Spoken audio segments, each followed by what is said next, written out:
I'm Max Freeman.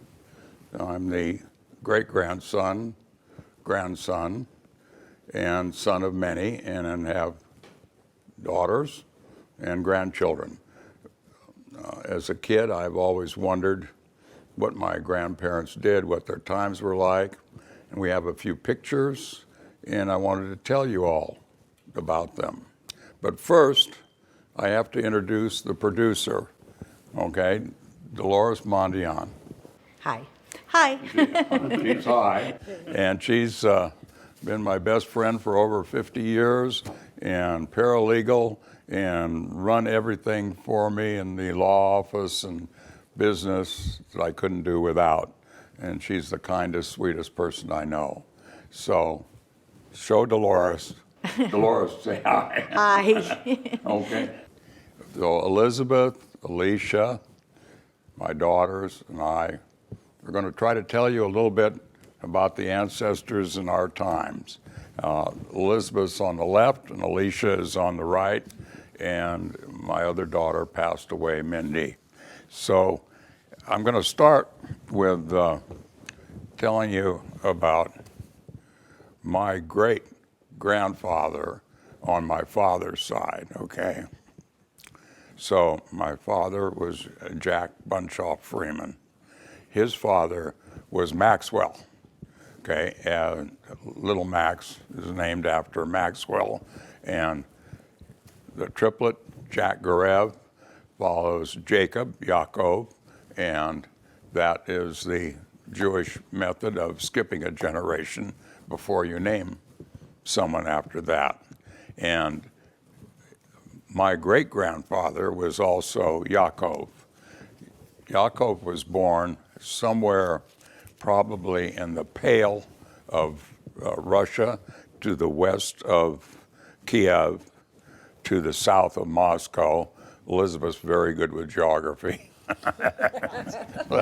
So, and we call that the Pale, was where Jews were allowed to live in the country of Russia.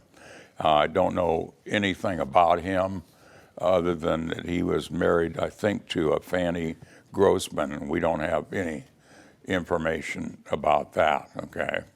Then his son was Maxwell Bunshaw, which is my grandfather, your great-grandfather. And Maxwell Bunshaw immigrated in about 1891 to Boston, is where he wound up. And when he was born, it was 1855, 5 years before the Civil War, 20 years after the world invented matches. Before that, you had to start a fire by rubbing wood together. So that goes back, really, really a long, long, long time. And so he came to Boston, and he was born and lived a little west of Kiev, okay, in an area called Berdichev. In Russia, they use the word oblast for state, okay, and then the cities are within the state. So he was within the oblast of Volnya, which was like a area, I don't know how it's circumscribed, but probably 50 miles by 50 miles, say, and he's in a little bit larger town about 80 miles west of there. Now, for him to get out of Russia, there's no cars. There's horses, but there aren't cars, and there's walking. One of my other relatives found, and we'll have some pictures of this later, that he went by rail to Hamburg, Germany, and went from Germany to a little place called Grimsby that's near Liverpool in England. And then how he got to Liverpool, maybe 10, 20 miles, I don't know. And then from Liverpool, he went to Boston, okay, or New York, I'm not sure, but wound up in Boston. But I have pictures from another cousins in the east, from the Bovarniks, that show the picture of the boat that he came on. And that boat the following year sunk off the coast of Ireland. And so he was the year before, and lucky. So did he journey by himself, or was he? We don't know. We don't know that. I don't know how he got here. I don't know his education, one way or the other. When he died, we found the death records, and they put him down as junk man, which I think a lot of Jews did at that time, and by junk, not going to the garbage dump, but by buying used, probably buying and selling used, because he also had a small department store and that my grandmother ran. My grandmother, real name is Harriet, and I always called her Grandma Kitey, which was a corruption of Cardi, because she taught me to play cards when I'm about 3 years old. And every Sunday, we'd go over there, my dad and I, and visit my grandma. And in the same apartment house, my uncle lived, and my uncle's partner, who also owned the apartment house, Charlie Merriams, and my Uncle Harry. And So you named her Kitey. That was your nickname for her? so I couldn't pronounce. I meant Kitey, and then everybody called her that, and I really don't even know her last name, okay? So back for a minute to my grandfather. He came over, and probably about 1890, and we've got a picture of the boat, and we have the pictures of the manifest where Maxwell Bunchoff came to the United States. And so that's interesting. We also have pictures of the boat that he went on, and then the boat the following year sunk off the coast of Ireland. Whether they came steerage or not is somewhat problematical to me. Most of the Jews who escaped, from Russia, from the pogroms, did come steerage, which meant sleep on the floor in the bottom of a boat where everything is slop and no food that you didn't bring, and people going to the bathroom, just a terrible situation. But this boat that he came on was part of the Cunard Lines, and the Cunard Lines is a luxury liner. So I don't know whether they did steerage or he had some money or not. We just don't know that. And so he comes over and gets there. And the motive for coming, of course, is the pogroms. And probably there was always pogroms against the Jews for thousands of years. But for many years, going back into the early 1800s till maybe 1870, while the Jews had to live in the Pale, they were treated okay. They weren't citizens beyond anything that citizenship might have meant in Russia. Russia basically had royalty and peasants, But with the killing of Tsar Alexander, unrelated to anybody Jewish, the politicians, as politicians often will do, decided to blame the Jews. Same thing when they had famines, it's to blame the Jews. And so from my grandmother's side, I know that the Cossacks came and killed her parents while she was there. So very, very sad.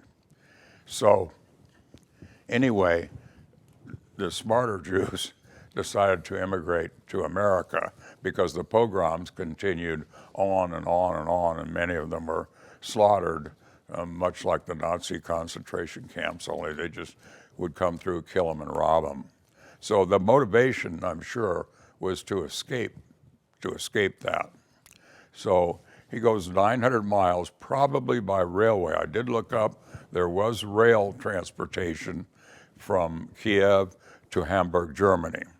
And the law apparently was that a Jew doing that was quarantined and could not stay in Hamburg. They had to be transported right off the train directly onto the boat. You're out of here, So anyway, he gets to Boston, and then he has children by, I don't remember the name of his first wife, but he has, and I've got a list here, several children.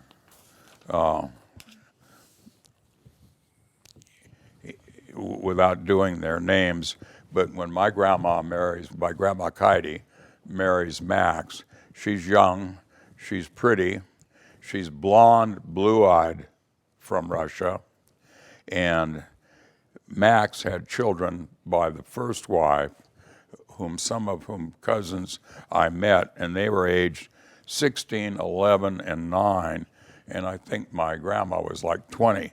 So she took over that family. She ran his store, and then she had children. First, my Uncle Harry in about 1897. We'll come back to Uncle Harry. And then my dad in 1899.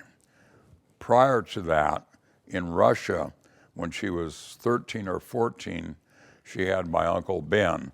I think that they were Orthodox Jews, and Orthodox Jewish women and men got married at 13. It's a bar mitzvah, and marriage was usually coordinated with that at that time. She had a sister, Fanny, my grandma Katie, okay? I guess Fanny was her name, and she kept on my Uncle Ben and came over later, so she raised him in his early years. Uncle Ben was the father of Sergei. You guys remember Sergei? Okay. Sergei Freeman, okay. So they came over here. So then the other thing that I found out is my Aunt Mary, Ben's wife, said that my grandma's family in Russia, and she was from Poltava. Poltava was 100 miles about east of Kiev, which is really out there and above the Black Sea, okay? So I don't know how she got here.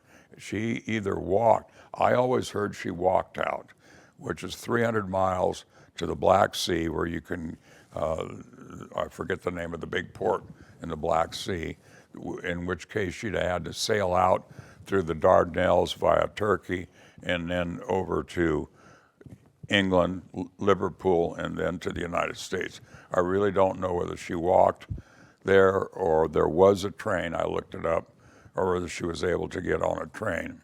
But her parents, according to Aunt Mary, Ben's wife, Ben being the son of my grandma Katie, said that her family had a sawmill, which I find is unlikely. Peasants and Jews really didn't have ownership in the sense that the English law provides ownership of land or equipment. Maybe he worked there, maybe he ran it, who knows, whoever he or she was, okay? So my grandfather, does get to Boston, then marries my grandma, has 2 children, Harry and Ben, and then he dies in 1903. And so there must have been enough that they filed a probate proceeding, which would be unusual for that time. And also in the volumes, there's the petition for probate and inventory, which only, as you guys know, as lawyers, have tax significance. So he must have had something that somebody wanted to tax, okay? So I was surprised when I found those documents that they'd probated that. And then my grandma stayed there in Boston in the Roxbury area, okay? And Sandy and I were back in Boston, and I wanted to go there because I do have in the volumes there the address somewhere on Lawrence Street. And I just wanted to see what it was like. But now it's become a very tough, rough area, and the cab driver refused to take me there. He said there'd be nothing left of you or the cab. So it's changed. Now, my mother said that it was pretty rough based on what my father told her when he was there. And we always kind of wondered, or I wondered, why did they come to San Francisco to Stockton from Boston, okay? Some just rumor type answers. I got all of this information from my mother. My father never, ever talked about where he came from or what he'd done. And I'll come back, there was a reason for that. But my mother said that where they lived, there were Irish and Jewish gangs, and that Harry and my dad were in the gangs. And I know my dad had a big cut on about here on his chest. Never would say what it was, or what it was from. So my mother thought that they came out here to get the boys, and my grandma decided they better get out and come to California, and so that they wouldn't. It must have been something bad going on. I don't know. Okay, that's one side, one story my mother told me. The other story is, and it kind of fits with that the uncles, okay, my Maxwell Bunchoff had a very successful brother. I don't know success in what, but there's the Bunchoff Museum in St. Louis that he endowed, that sort of thing. So my grandma indicated to my mother, Evelyn, that she thought they were going to try to take the children away from her.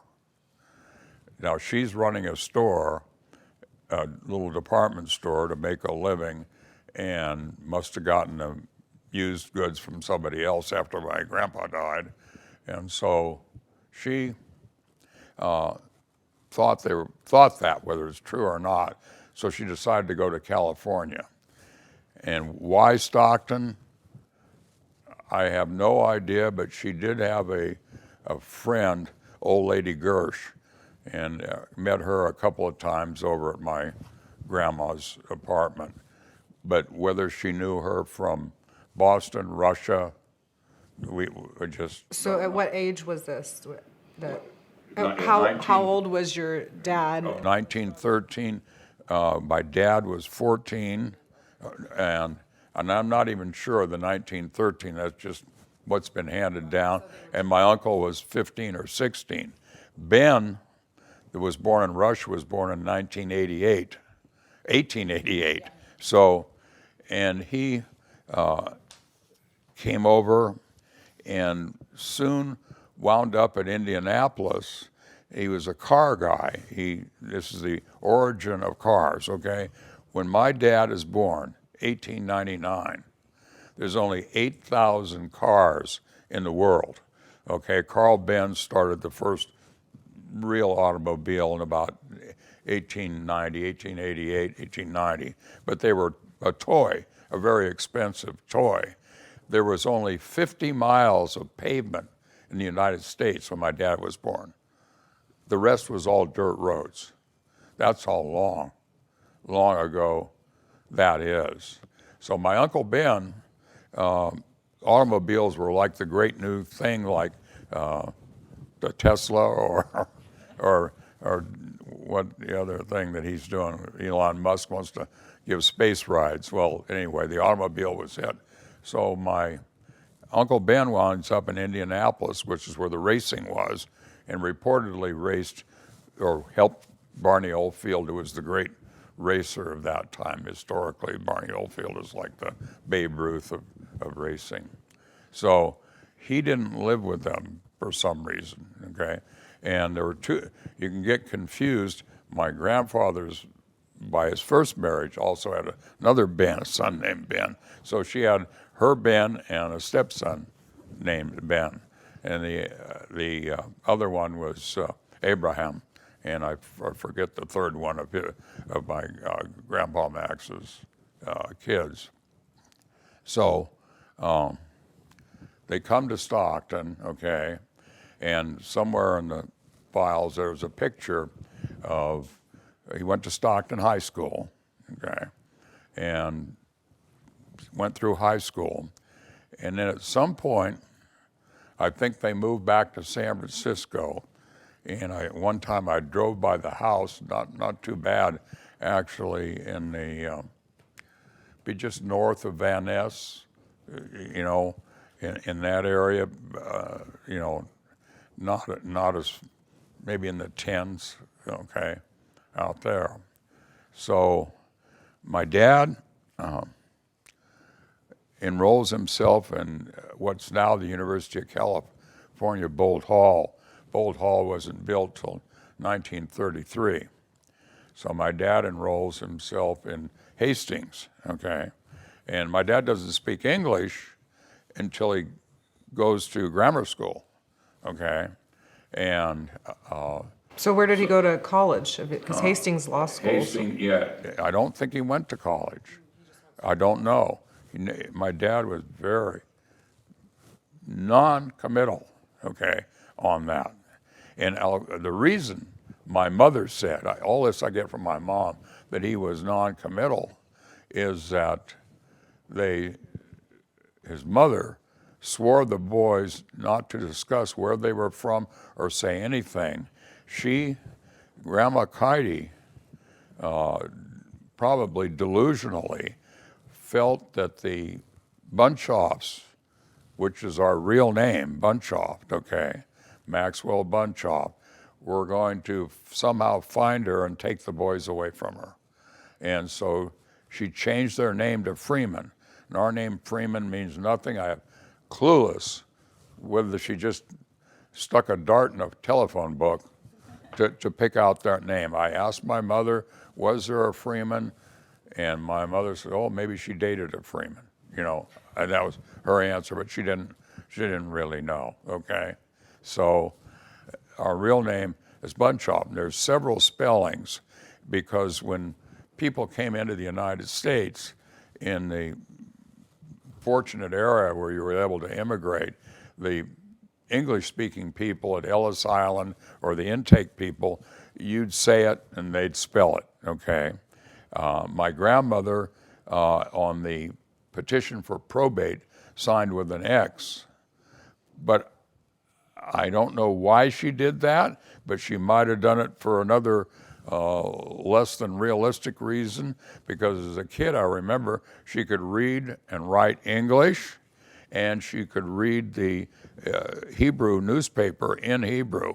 And when I'd be over there on Sunday, she'd be reading reading it in Hebrew, which for a girl, she could read Orthodox, not script, Jewish script. Probably a Yiddish paper. Well, Yiddish, but in Hebrew characters. Yeah, it was probably a Yiddish paper, and I wish I had it. I don't know what it was, but she always read the paper. So anyway, she had this thought that she was going to lose her children, change the name. That's one story that I have on that. So my dad then goes to Hastings, and he must have gotten out when he was 22 or 23 years old, and I'm just guessing at that. And Hastings would be the equivalent of UC Bolt now. And when I went to law school, Hastings was called the over 65 school. Hastings hired the best professors in the United States when they turned 65. So they had my professor of wills and trusts, Lowell Turntine, turned, and the next year he went there. George Osborne, my professor for personal property and equity, went over to Hastings, and I think that was their methodology. So they had all the best guys from Harvard, Yale, Northwestern, California, USC, just the best. So he got a very good education, I assume. I also, from my mother, think that they may have had a internship, which we didn't have in my time or your time, as part of the curriculum, because he wound up in Senator Perky's office, who was my mother said a criminal defense lawyer. My dad did a lot of criminal defense. So he wound up there for some unknown period of time while they were living in San Francisco. Do you have any idea why he decided to go into law? Was there someone in his life? No, other than I think there was a lot of glamour to it in that era. This is just me guessing, and it's a good question. This is the era of Clarence Darrow, Earl Rogers, who were fabulous lawyers. I've got, if anybody wants to read them, all of Earl Rogers' books and Clarence Darrow's, and they were great. Okay, so anyway, the boys always, when they came to California, my Uncle Harry and my dad supported their mother as well as themselves. And so my dad sold magazines and newspapers, and maybe my Uncle Ben, for a while, had a magazine stand where I built my first offices at 45 North Hunter and where the day and night drug was. So my mom said my dad's proud moment was selling a magazine to Jack London. There was a great author, Jack London, called The Wild. And Stockton at that time, they had ferry boats coming to Stockton every weekend because Stockton was a fun town. A lot of theater, gambling, girls, etc. And so lots of people would come down, and it was an overnight trip. And so he did sell a paper to Jack London. Then later, he worked for Western Union as a kid and rode his bicycle to deliver, this is 1915, 16, rode his bicycle to deliver newspapers as far as Lathrop from downtown. And Lathrop's about 12 miles from downtown, 10 miles from downtown. And while he was there, he taught himself telegraphy. And the telegraphy was a very skilled profession, and he started to make a lot of money as a kid. I think he made almost $100 a week, which was huge money, as a telegrapher, and he was fast, very fast, and could remember text and conversation in long lines. So he was sent to a national election in Arizona, Bisbee, Arizona, to do the telegraphy to wire it to Western Union to get into the newspapers. And then sometime intervening that, he goes to law school. I tried to get his records from law school, but I called Hastings, and, well, we threw out everything pre-war. Good for the bureaucrats. So anyway, I wasn't able to get that. And so then they wind up in Stockton, okay? And my dad's a lawyer, and he works first with a firm called Forslund and Wilson, kind of a probate, prestigious but non-trial lawyer group. And he left there shortly, I don't know when, and he became, it's a different legal mechanism, but we would say partners with Leroy Johnson. Leroy Johnson was a fine attorney and was the congressman from our area. And they had the finest offices in Stockton. That's when they built the Bank of America building at Main and Sutter, and they had the 10th floor, and there was a waiting list. They're giving offices away today, but there was a waiting list to get there. And Leroy Johnson was a fighter ace in World War I, the old vision, the World War I airplanes. And because he was on the Armed Services Committee, he was able to get the dashboard from his plane or a like plane in World War I dismantled and made into a desk ornament. So because Leroy was in Congress, half of the year, that's when you only really did legislation. And you didn't have a staff of one, not a staff of 100. And so in any event, he had that on his desk in the office. So when I'd go to the office, to see my dad or waiting for him to leave, I'd go sit behind the dashboard of this airplane and bang, bang, bang, bang, bang, bang, bang, bang, like that. So that was great. And then also, I had a friend, Bob Pitzer, whose father owned Mattioni's, which was the finest nightclub. They don't even have them today, where they had floor shows, wonderful dinners, great bar. And Bob and I were same age and friends. And we'd come downtown to see the movies, take the bus for a dime and see a movie at the Fox Theater on Main Street, which was deluxe at the time. It's closed now. But I like going to my dad's window, and Bob and I, till my dad caught us, we'd throw water on the pedestrians from his water cooler downstairs. So anyway, my dad, as I said, was born in '99, went to Stockton High. We know I don't have anything on college, and to law school, graduated somewhere as the certificate on that, and then practiced law from about 1922, 23 on. And Wasn't he number 100 or something on the bar, his bar number? oh, it's very, no, what was, his phone number was 711. Oh, okay. Three numbers. I thought he had a really low digit bar number that showed that he was just one of the few. It is. And I don't, it was a low digit bar number, I mean, relative to today, particularly. And so when I was born in 1937, he'd quite a while been in practice, okay? And I had an Uncle Arthur who tuberculosis was very prevalent in that era, particularly, and they basically probably lived in slums, type of thing. And so he had TB, didn't really get cured until he was 50 years old, type of thing. And so he's in and out of Bret Harte Sanitarium. So he was in the hospital at Dameron Hospital here in Stockton, and my mom was a nurse in nurses training, young, pretty girl. And so they started dating, and for a long period of time.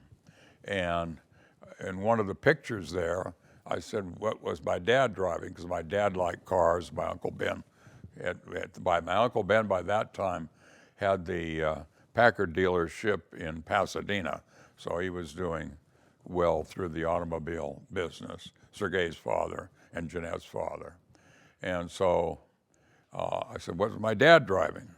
And my mother wasn't that much into cars. She said, some kind of Packard, okay?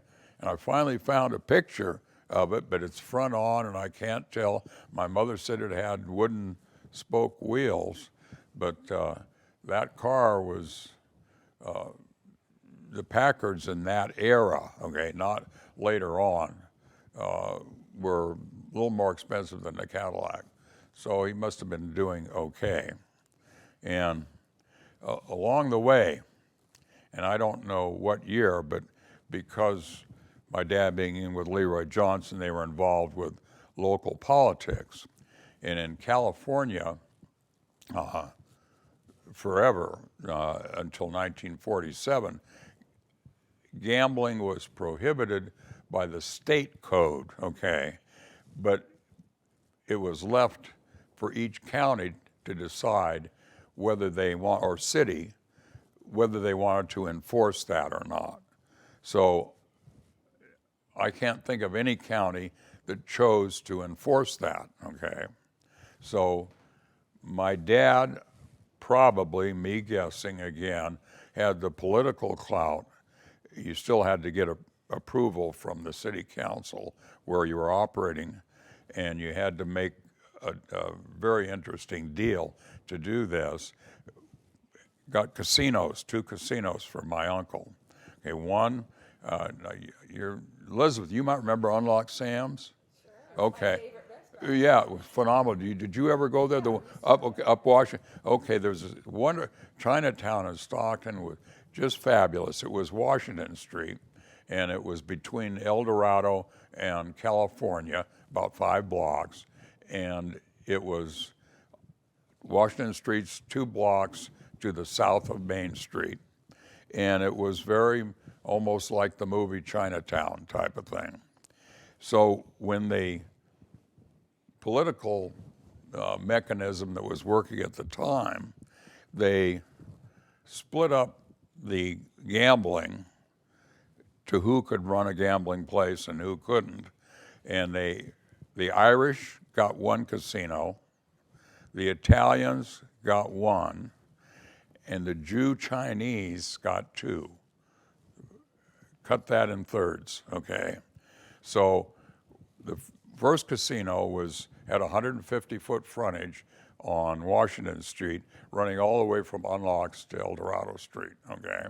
And my uncle's partner, Charlie Merrims, who was a wonderful guy, who was immigrated from Romania, a Jew immigrating from Romania, ran the one in Stockton, and my uncle had the one in Lodi, and I could drive you there, but I can't remember the address, near the Arch and near the old Cosmopolitan restaurant. And these were regular casinos. They had dice tables, roulette wheels, lottery, blackjack, and a game I didn't understand called PIQ, and I've not been able to find anybody. I think it died out, 60, 70 years ago, that was played a lot by Orientals. So the key to getting the Jewish Chinese was that Stockton had one of the most powerful Chinese mandarins in the state of California, Billy Wong, okay? And Billy Wong, nothing happened with respect, and that was the Bing Kong Tong. They still had tongs then, Bing Kong Tong. And nothing happened politically unless Billy was included, okay? So Billy Wong had a son, and again, the Chinese don't use son in the English sense of the word. It could just be somebody he raised, it could be a nephew, but son, Johnny, okay? So the deal that my dad made was that Johnny would be a 10% partner in the casinos. Johnny never has to show up except on payday. So anyway, and Johnny, well-educated, handsome, dressed like $6 million, and very, very handsome. And to talk a little bit more about Billy Wong, World War II is, biggest event of most lifetimes, okay? And during World War II, Chiang Kai-shek, who ran the Chinese side, whether he was the right guy to back is very arguable historically, but he married Sun Yat-sen's daughter, okay? Sun Yat-sen in 1927 was the first non-linear king of China. They had emperors. The right word is emperors. Prior to that, it was all emperors, okay? And then there was a revolution. Sun Yat-sen was a professor. He has 2 beautiful daughters, okay? He sends his daughters to Bryn Mawr, and Wellesley, okay? Top girls' schools at that time. So she speaks English. Chiang Kai-shek marries Mei Ling. She speaks English and is extremely charming, okay? So Billy Wong, of course, knows her then. They throw a big affair for her in San Francisco to raise money for the war effort. My mother dearly wants to go. My dad paid for the contribution, but for some reason they didn't go, and she was always disappointed in that. Downstairs, there's a tapestry that Billy Wong gave my mother for her wedding. So, then on my dad, he was a very, very good trial lawyer, and it was in the era before public defenders, okay? So the criminal law was a broad area of practice. There would be court-appointed lawyers for the indigent, but there wasn't a, office of the public defender. Even when I started, and I'll come to that later, there wasn't. My dad started and did a lot of good criminal work, and I have a great memory. We went out with my mother because my mother was a registered nurse, to reenact a murder out in the islands that occurred, and it was fascinating to me. And my dad, You went with him? I went with them and watched. And the issue in the case was who was the aggressor in a fight. And my dad, for a reason I don't remember, had to prove why the bodies, if there was a fight, was 100 yards apart. And so he wanted to adduce testimony, even though the autopsy showed that the decedent died from a shot to the medulla oblongata. The prosecution would be dropped dead immediately, and he worked out medical testimony with my mom firing the shots, who could hear the shots, station people over here, station people over there, and hung the jury on whether he was able to at least beat the reasonable doubt standard on doing that. So, and I think, I didn't finish yet on the gambling, okay? So sometime, I think in the 1930s, my uncle then wound up with 45% of each of those casinos. And they made a lot of money, okay? And paid taxes, which was smart, and that was my dad's recommendation on that. And so the reason they closed in 47, May of 47, was not as is portrayed in the California history books.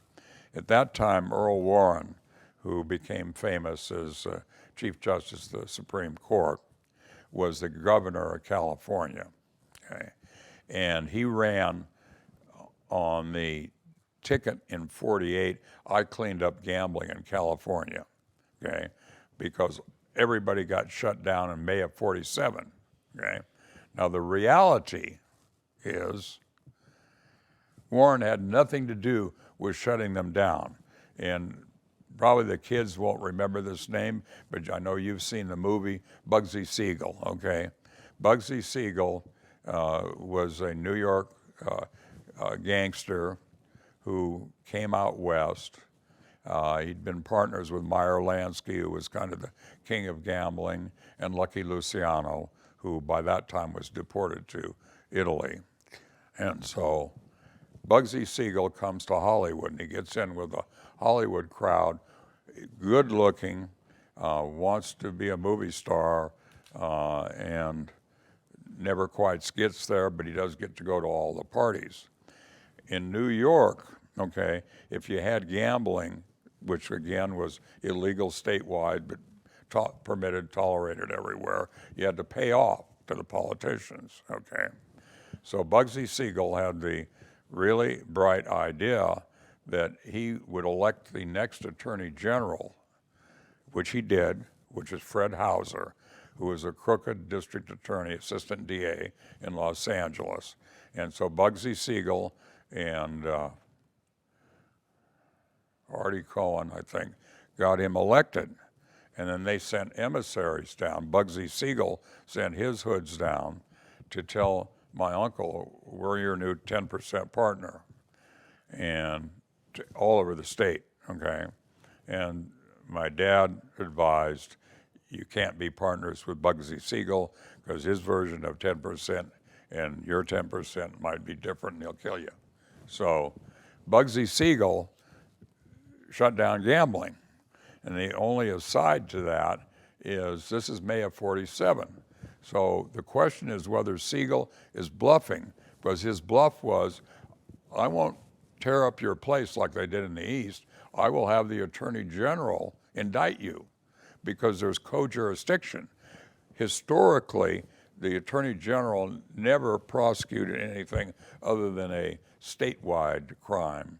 And I don't think there were 6 lawyers in the Attorney General's office. So it was a small operation. It was a political operation. So my dad puts me in the car and we drive up to Sacramento. I have to stay outside. No, I didn't hear any of this except my mother's version of it. Is my dad wanted, is it true that you're Bugsy's guy? And the answer was yes, and you pay off or I'll indict you. And so they shut down. My uncle had made a lot of money at that time, lived out the rest of his life. He died in 1960, my Uncle Harry. So that was the end of that. Now, when Pat Brown got elected, in 52, they thought they could reopen. And they did get open for 4 days. And my uncle would be there at nights for the closing and take the money. And so I went with him on an afternoon, and we were there like for an hour, and he kept paying the rent, all the tables and everything, with the hopes that they'd get open again by getting rid of Hauser. And Hauser did get beat. By that time, my dad had passed away, so he couldn't help. So my Uncle Harry takes me, and I remember his share for that day was $3,000. Now, and that's 1952. You could buy a new Cadillac convertible in 1952 loaded for $2,500. So it was a great business. Now that money in part, had to split with his partners and that sort of thing, but still it was a great business. My mother never got into the casinos because my dad did not want to have a chance of a raid where she would be arrested, and she was forbidden. But they could go to Mattioni's, which they didn't own, which was the great nightclub. And as a little kid, I 3 or 4 times a year, every time the floor show changed, my buddy Bob Pitzer, whose dad owned it, and we'd go and we'd have tables and watch the floor show, which were the same, at that time, entertainers they had at Lake Tahoe. Lake Tahoe later went on and became bigger than that. So my dad did a lot of different trials.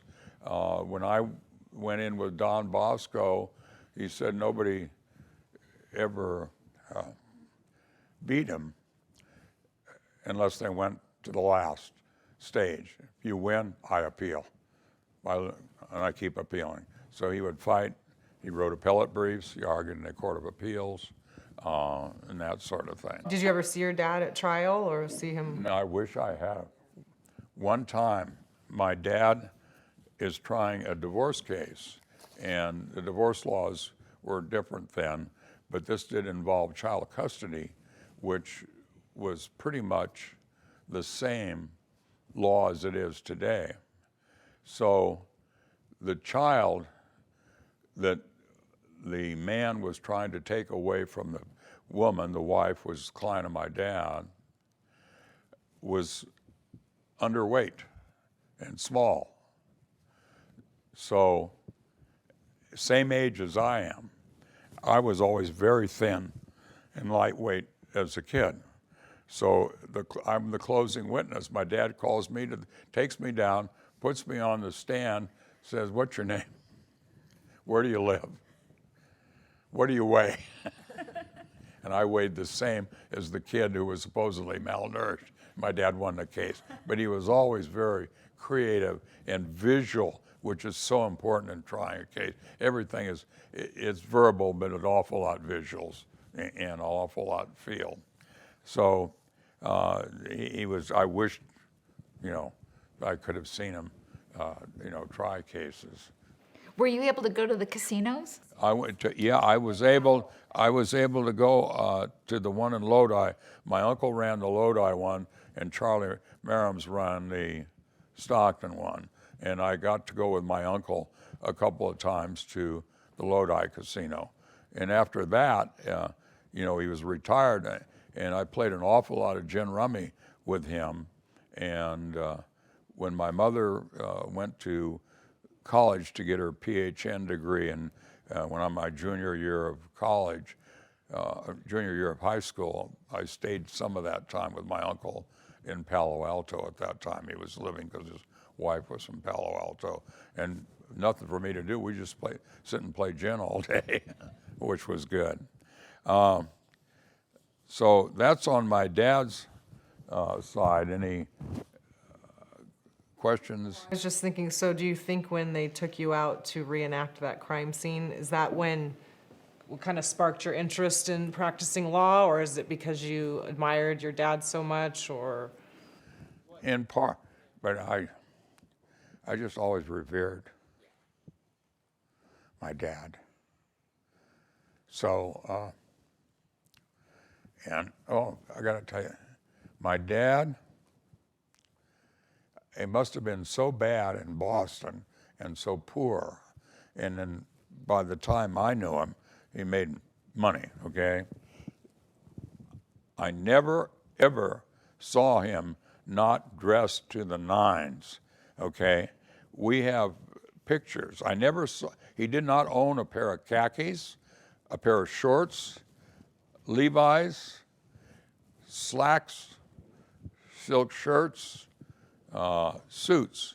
Most of my memories are of a suit, and we'll show a picture on that, and just the best suits, the best shoes. He'd get a haircut twice a week, get his shoes shined.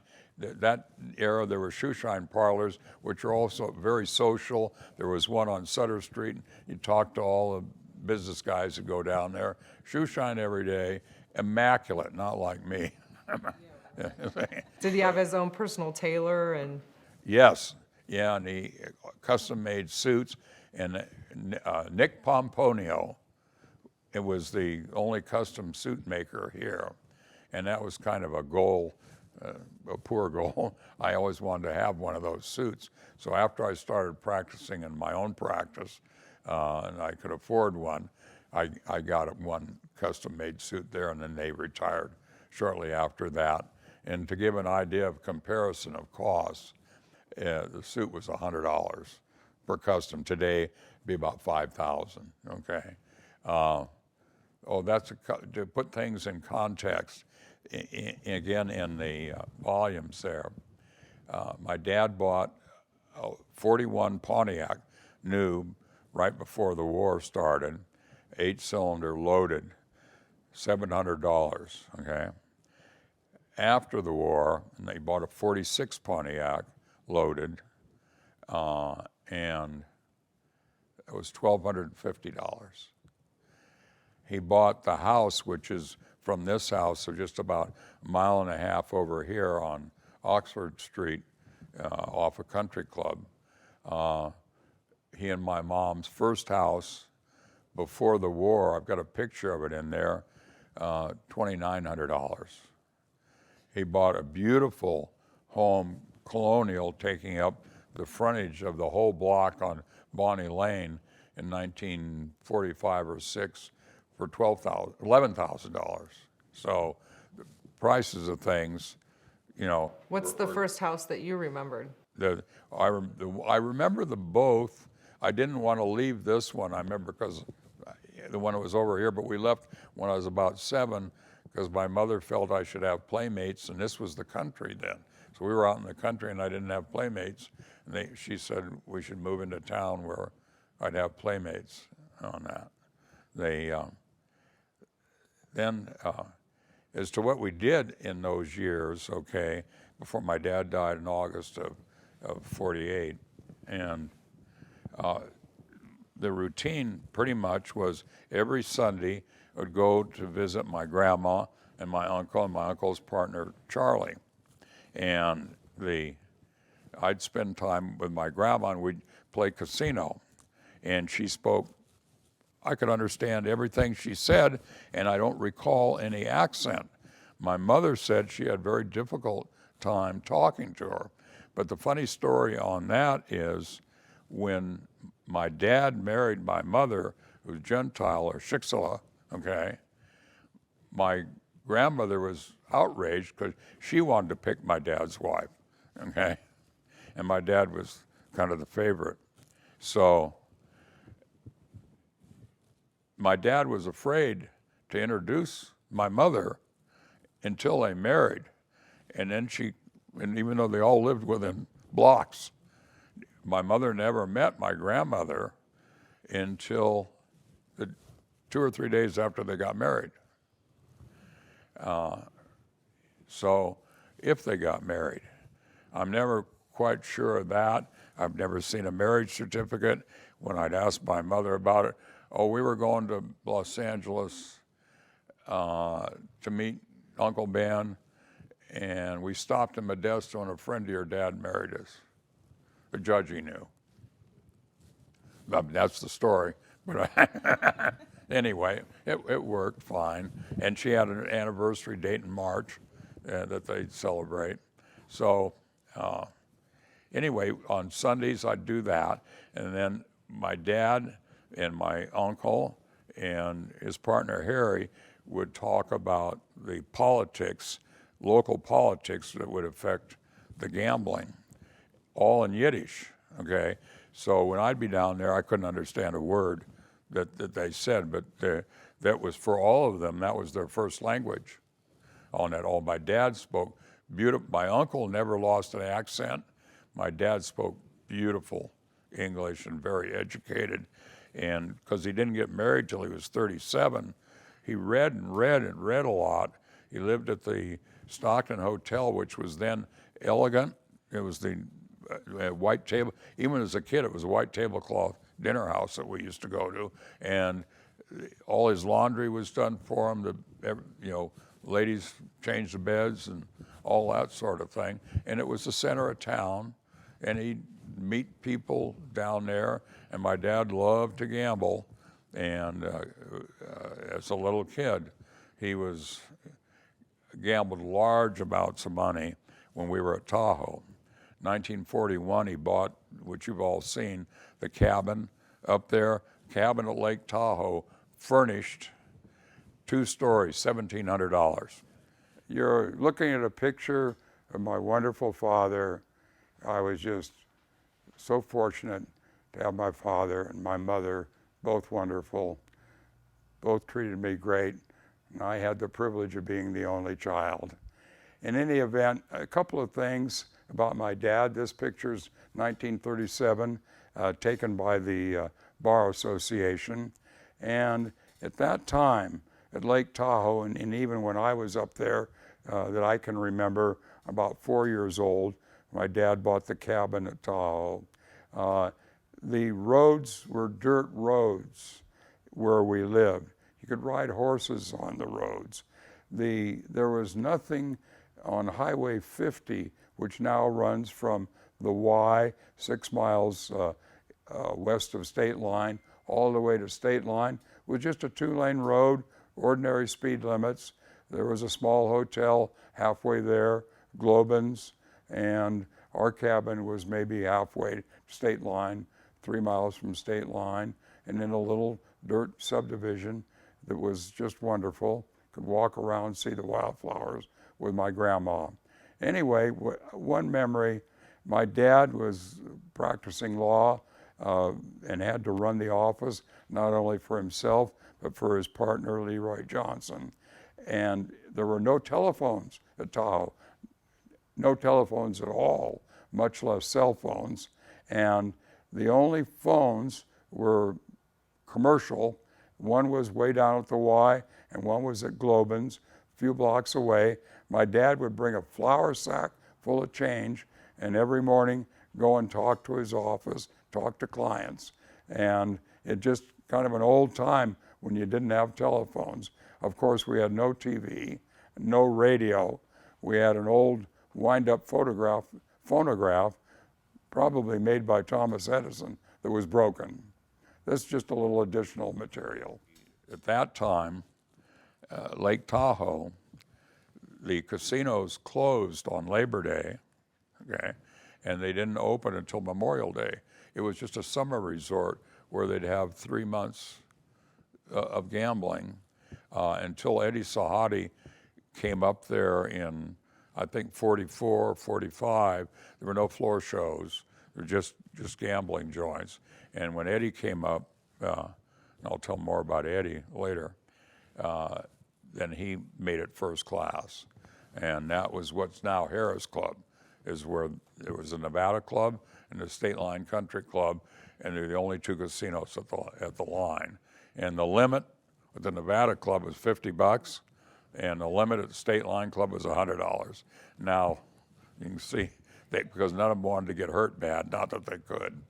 Anyway, so during the week, as I said, I'd go over every Sunday and with my grandma play cards. Then I'd go down and see Charlie and my Uncle Harry, and because they were making so much money, had no children, they'd always give me $5, $10, $20 a piece.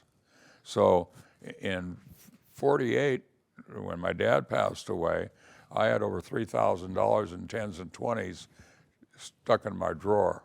I just throw it in a drawer, which was like the price of 2, 3 Cadillacs. So, but they were just so generous and nice to me, and that it was just unbelievable. Then, when they got shut down, we were talking about the gambling in '52, my uncle and Charlie went to Las Vegas and bought 10 acres on the Strip about where the Sands is. Today, the value of that acreage would be $200-300 million. Only they built a motel, casino, and Las Vegas was the fast boys. And they weren't able to compete, and they lost it all. So, but just the land itself would have been something else. So anyway, that was it. And then Charlie bought a new Cadillac in '52, and then he had a stroke, and he let me. I didn't have a car until I was 20 years old, so you can tell all the kids that no car. And Charlie would let me drive his brand new Cadillac. And I remember going over to Oak Park swimming pool, and he says, just make sure the seat's in the same position when you get back. Okay. Then that was what we'd do on Sundays. During the week, we lived in this nice neighborhood, and we'd play ball and Cub Scouts and that sort of thing. And then every summer, my mom and I would go to Lake Tahoe from Memorial Day to Labor Day, 3 months. And my dad would come up on the weekends and long weekends and occasionally for a week. So was she not working at that time? Was she No. not working when she was married to your dad? Before she got married, she got out of nursing school. Dameron Hospital was a teaching school, and she graduated from that, and she was just excellent. When I started practicing law and I have medical cases, she was almost as good as any doctor that I could have to advise me particularly on the anatomy, because that's most of the kind of cases that we did, broken bones and that sort of thing. So she did not like general duty nursing. She wanted to be a surgical nurse. Well, that goes to the women who have seniority, and so she wouldn't do it. So meanwhile, my Aunt Nell, my mother's older sister, born in about 1905, okay, she's 6, 7 years older than my mom, at that time owned the beauty shop, okay, in the Wonder, okay. She had 10 operators and 2 manicurists working for us. The Wonder was the deluxe eye magnet store in Stockton. We've got a picture of it that we'll show when we do the pictures, and all high-end stuff, okay?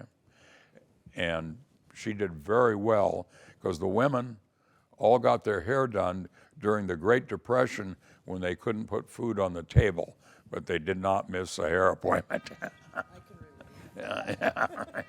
So she did very well, and she was married to a dentist, my Uncle Doc, Dr. Davenport, and he was a character.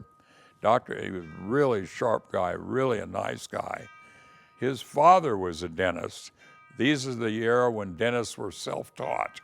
There were no dental schools, okay? So my uncle, they had a wagon, like on a covered wagon, and they would go and serve San Andreas, Angels Camp, Lockford, Clements, up in the hills, okay, in a wagon and do dentistry for a day, plus do dentistry here out of a wagon, okay?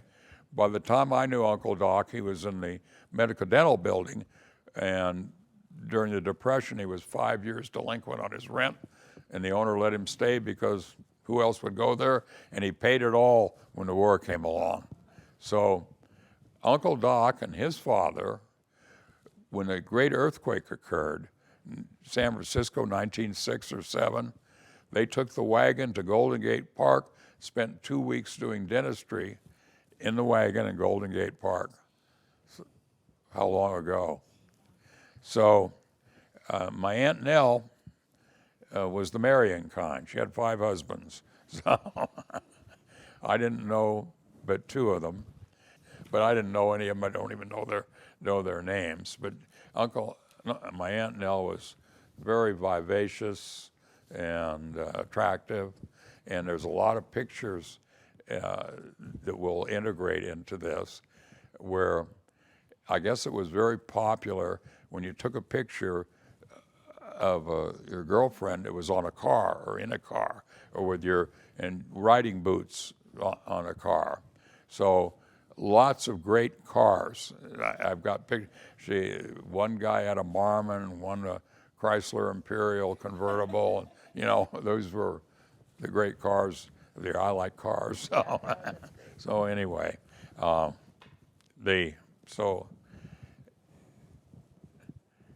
we spend, as I said, the summers at Tahoe, and partly because the rules were pretty loose then, we didn't have the bureaucracy. I was allowed to go into the casinos. I could play the slot machines, and if I went to Carson City, I could play roulette. And they just, if you had the money, you could play. And I understood the game, so I didn't feel abused or taken advantage of in any way. And so we'd be at Tahoe, and because my dad loved to gamble, by the time I much remember, every Friday and Saturday night, he'd have the best table on the dance floor show, okay, at the Sahadi State Line Country Club, okay? And for both shows, they'd save the table for him. So we'd go and see the show and have wonderful dinners. Full steak dinner and show was $5 a person, okay? During the week, $2.50.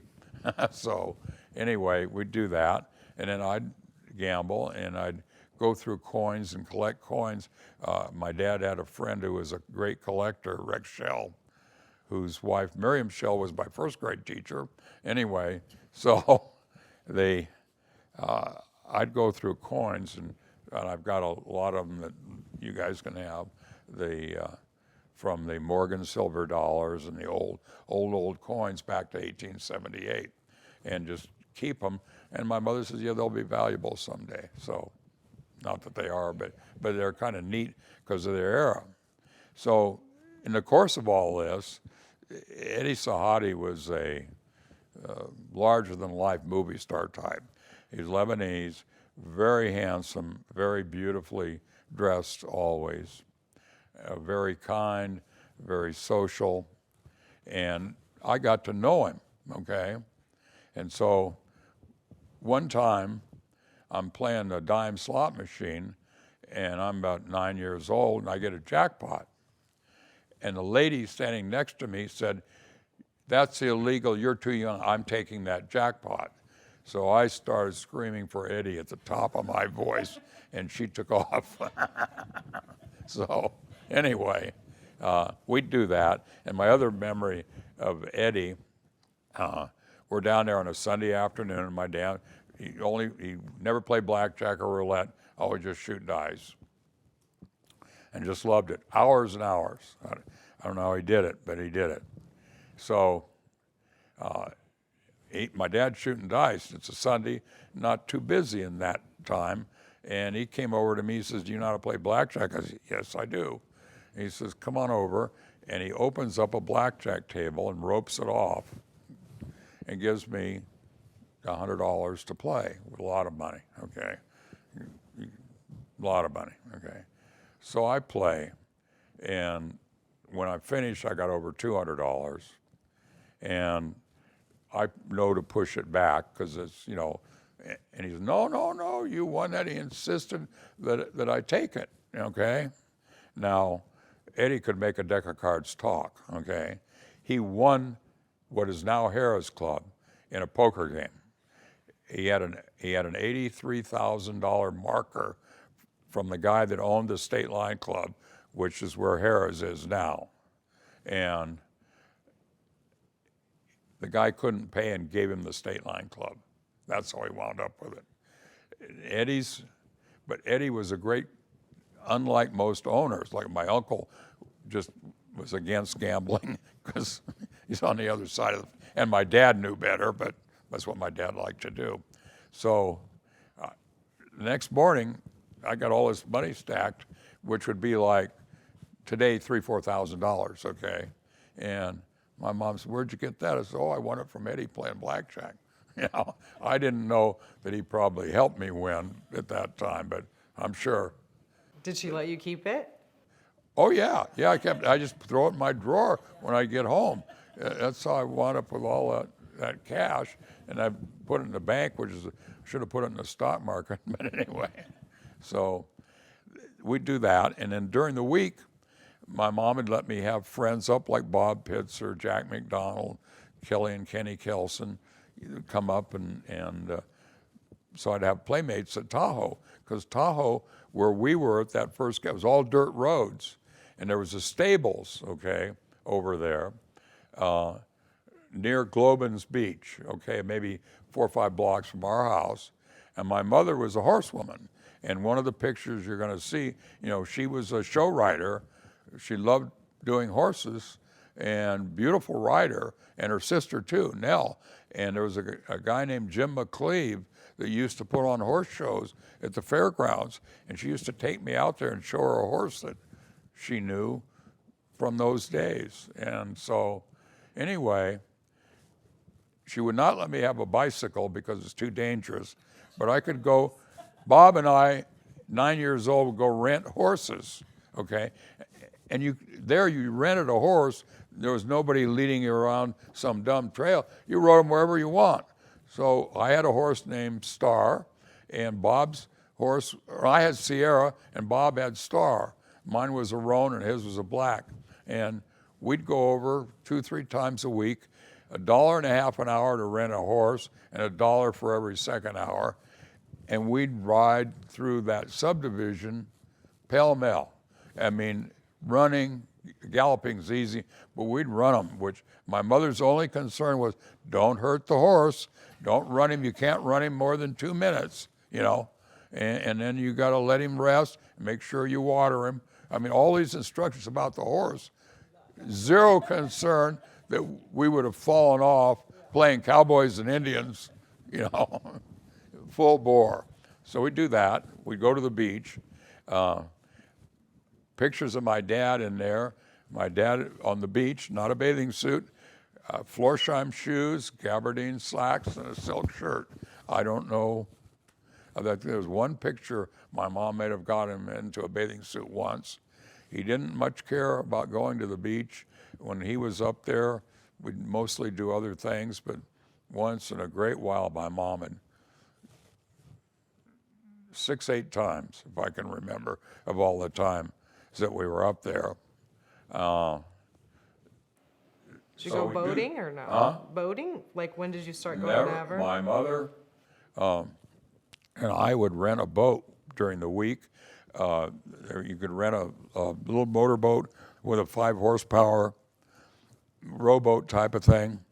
I think for $1 an hour or something like that, and you pull them out. And I learned to do that, and you could adjust the carburetor a little bit. But and so we'd get that for an hour or so and just tool around. My dad would spend more in a night at the casino than you could buy a speedboat for. He did not want one, did not want to go on one. And never that he said it, it just didn't happen. Just didn't happen. But at that time, all the boats you've seen, the beautiful Garwoods, and Chris Crafts, were just gorgeous and beautiful up there, all made of wood. And so we'd do that.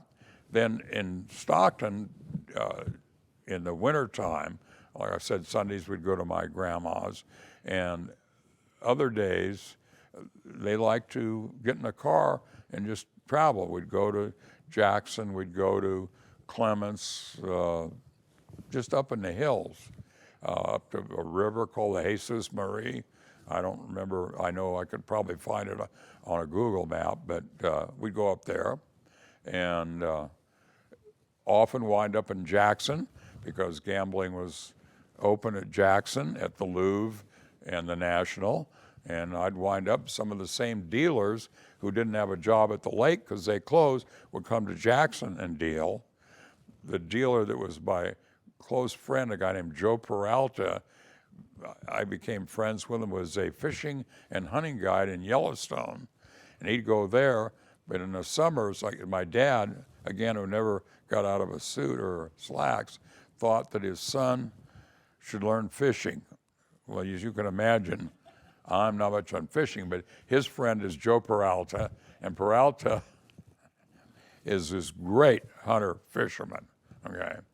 So my uncle comes up and they buy me all this expensive gear that I didn't know what to do with or about it. I mean, really nice stuff. If I had it now, they'd be antiques. I'd give it to friends who are fishing people. But anyway, so then I'd be at the casino with my dad till 2 or 3 in the morning, and Joe would want to pick me up at 5 to go fishing, and I don't like to get up early any time in my life. So we did that maybe 10 or 12 times, but he taught me how to bait the hook and how to cast. And it was the old bamboo reels, and he and his girlfriend, and we'd eat breakfast at the Markleyville Inn, and we'd fish on the North Fork of the Carson River. And then he made me clean the fish too, and I didn't want to do that either. And he would hunt for one fish. We'd get there, and he'd see what he thought was the best or biggest fish, and he would trail it down the river till he caught that fish, and most of the time he did. So that's how skilled that he was. So we did that a few times, but I fairly reluctant on doing that. And so we'd go up anyway during the winter, and prior to the summer. A lot of times wind up in Jackson. My dad shoot dice for a while, and I liked it because I like to play on that. Now after midnight, I was even allowed to shoot dice, and I knew the games, and so I loved that because I just thought gambling was so much fun, and I still do. So, but I was short, so I had to throw overhand to the crap table because I wasn't tall enough. I'd just get my chin over the thing, and I'd make all the place bets and all the betting. In fact, during Saturday nights, my dad would be playing, my mother would go to the dice table and with me, and she'd let me verbally say the bets, and she'd make them. And I was outraged one time because some lady says, well, you're a kid, you shouldn't be here, I want your spot. I said, it's my spot, I'm playing more than you are. I got in trouble for that. I also got in trouble in 3rd grade during the war. the teachers were sparse too because of that. So we had some lady out of the Midwest, Miss Lussenden in the 3rd grade, who diction was less than perfect and pronunciation. And when she'd mispronounce a word, I'd raise my hand and say, the proper pronunciation is donkey, not donkey. And I got in trouble for that. So, and the other thing I got in trouble for, Miss Wager in a 5th grade, as you know, I hardly write. I can't write anything very well. My handwriting is almost, Dolores is the only person in the world that can read it. Sometimes I can't read it the next morning. So I kept getting in trouble on that. And so I told Miss Wager, it does not matter. I'm going to be an attorney. I'm going to have a secretary and I will dictate.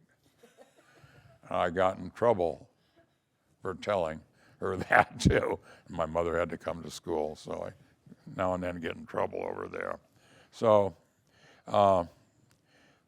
there's a very nice letter that we're going to photograph where Judge Woodward, who was one of our best judges, wrote a letter to my mother,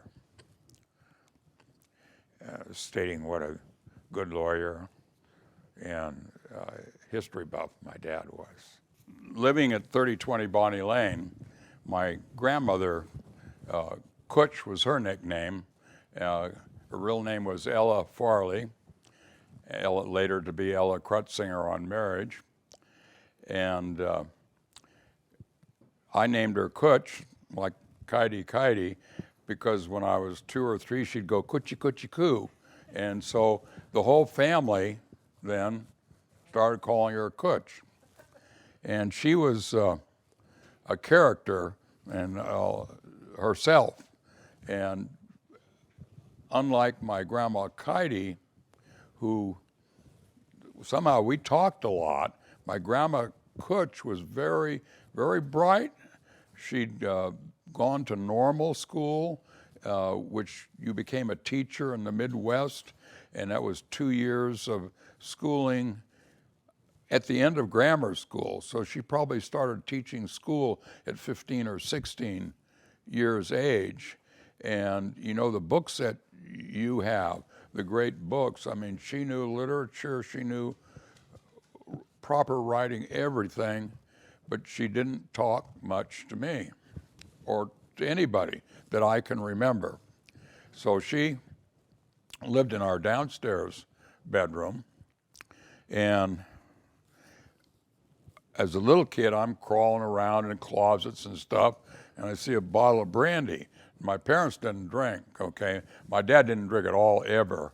My mother at a party would have one scotch or something like that.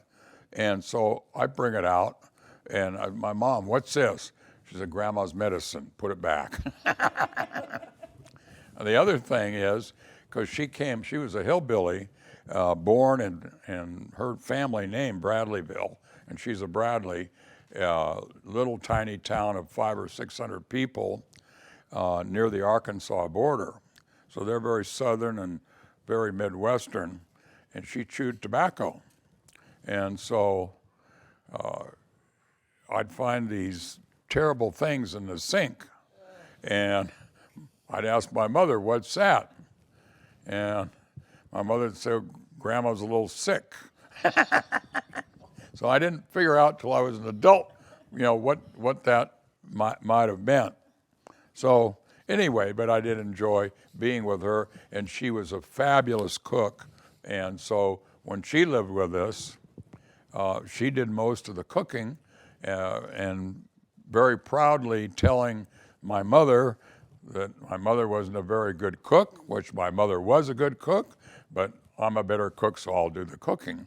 And my dad would praise her to the ceilings about how wonderful her cooking was, and she probably thought that was her ticket to ride, you know, and to stay in the house. So anyway. So was she the one that made okiarki? She's the one that started okiarki, which is a wonderful dish.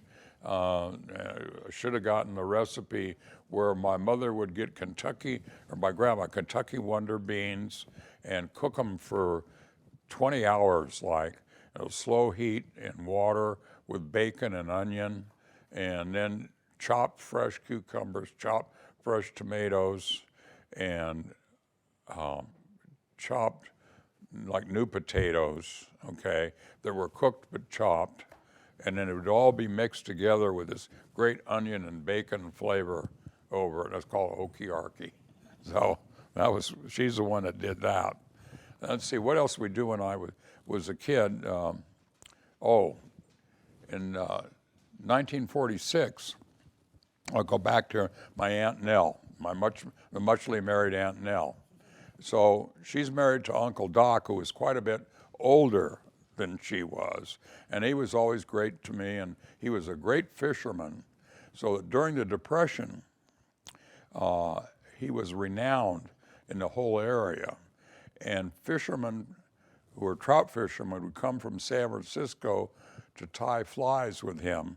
And my mother was his, even though she was a nurse, she did the bookkeeping, the nursing, whatever in the dental office in the Depression, that he'd make as much money tying flies as pulling teeth.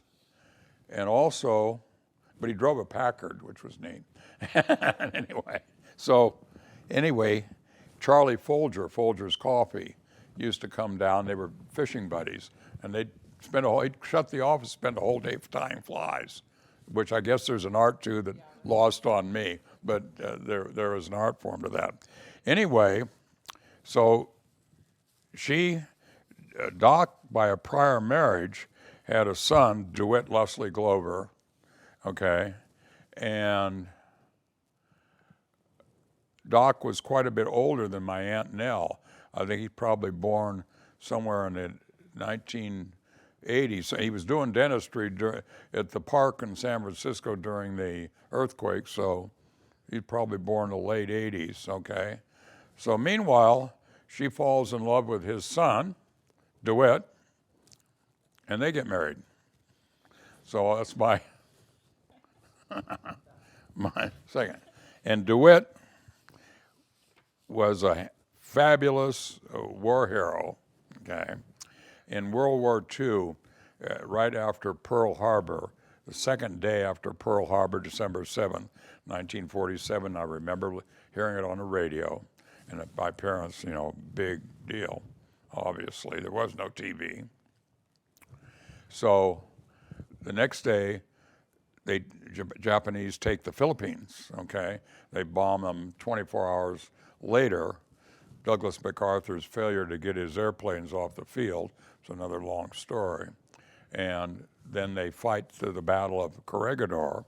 President Roosevelt orders MacArthur, who is a national hero, first in his class at West Point, director of West Point, the adjutant to General John Pershing, who ran World War I for the U.S., very famous family. His father, Arthur MacArthur, got the Congressional Medal fighting in the Civil War, so very famous guy. Roosevelt needs him back here for the politics of we saved our best general, we're going to get him next. So at that time, they'd fought a last-ditch battle, and they're on the Bataan Peninsula in the Philippines, opposite Luzon, northern Philippines.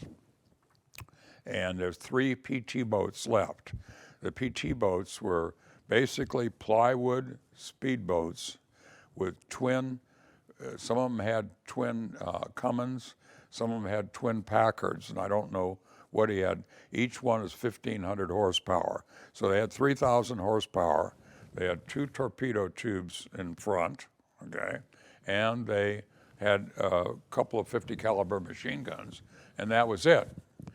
And it was the only way for MacArthur to get out of the Philippines, okay? So the 3 boats, there was my uncle's boat, he was the chief quartermaster, which essentially runs the boat. There was an officer aboard named Bulkley who became famous, became an admiral, and was in rank above him but didn't run the boat. So they pick up MacArthur at the little dock, almost like our docks at the lake in Bataan, and he's got to go 900 miles at night with no maps to Mindanao, the chain of islands if you look on the map. And anyway, I'm sure they had some navigation and some way to know which island is which, but there's a lot of little islands they don't even know the names of. When they are leaving, he's got MacArthur and MacArthur's wife, who was very nice and bring him coffee every day, but MacArthur never even talked to anybody, just stayed in the cabin below. And on the way, MacArthur orders them to pick up Manuel Quezon, the president of the Philippines, and the gold. So they go to the next island and pick up all the gold in the treasury of the Philippines, and they put the gold in the PT boat, slowing them down. PT boat, brand new, does 60 miles an hour. By this time, the most they could do with loss of parts, wear and tear, oil, 30 miles an hour. And they have to hide because the Japanese controlled the waters there. And prior to that, in the book, I've got it here, I put it somewhere, They Were Expendable, which is about Bulkeley and General MacArthur and my uncle. They talk about sneaking up on a Japanese cruiser and shooting them with torpedoes and then running like hell. Scary stuff, okay? So in any event, I don't know where I put that stuff. They make it to Mindanao, but because they picked up the gold, my uncle was supposed to be flown with MacArthur back to Australia. And they took the gold instead. MacArthur thought the gold was more important, so they left all the rest of the crew behind. And they took the gold, and MacArthur, who ran the war from Australia then. So then he joined up with a Colonel Fertig, who was fighting guerrilla warfare against the Japanese occupation. And I had in there, I thought I was going to bring it in, the radio broadcast. After the war, they awarded all the medals on the radio, the big time medals. So my uncle was on the Wrigley show, and General MacArthur gave him the Silver Star.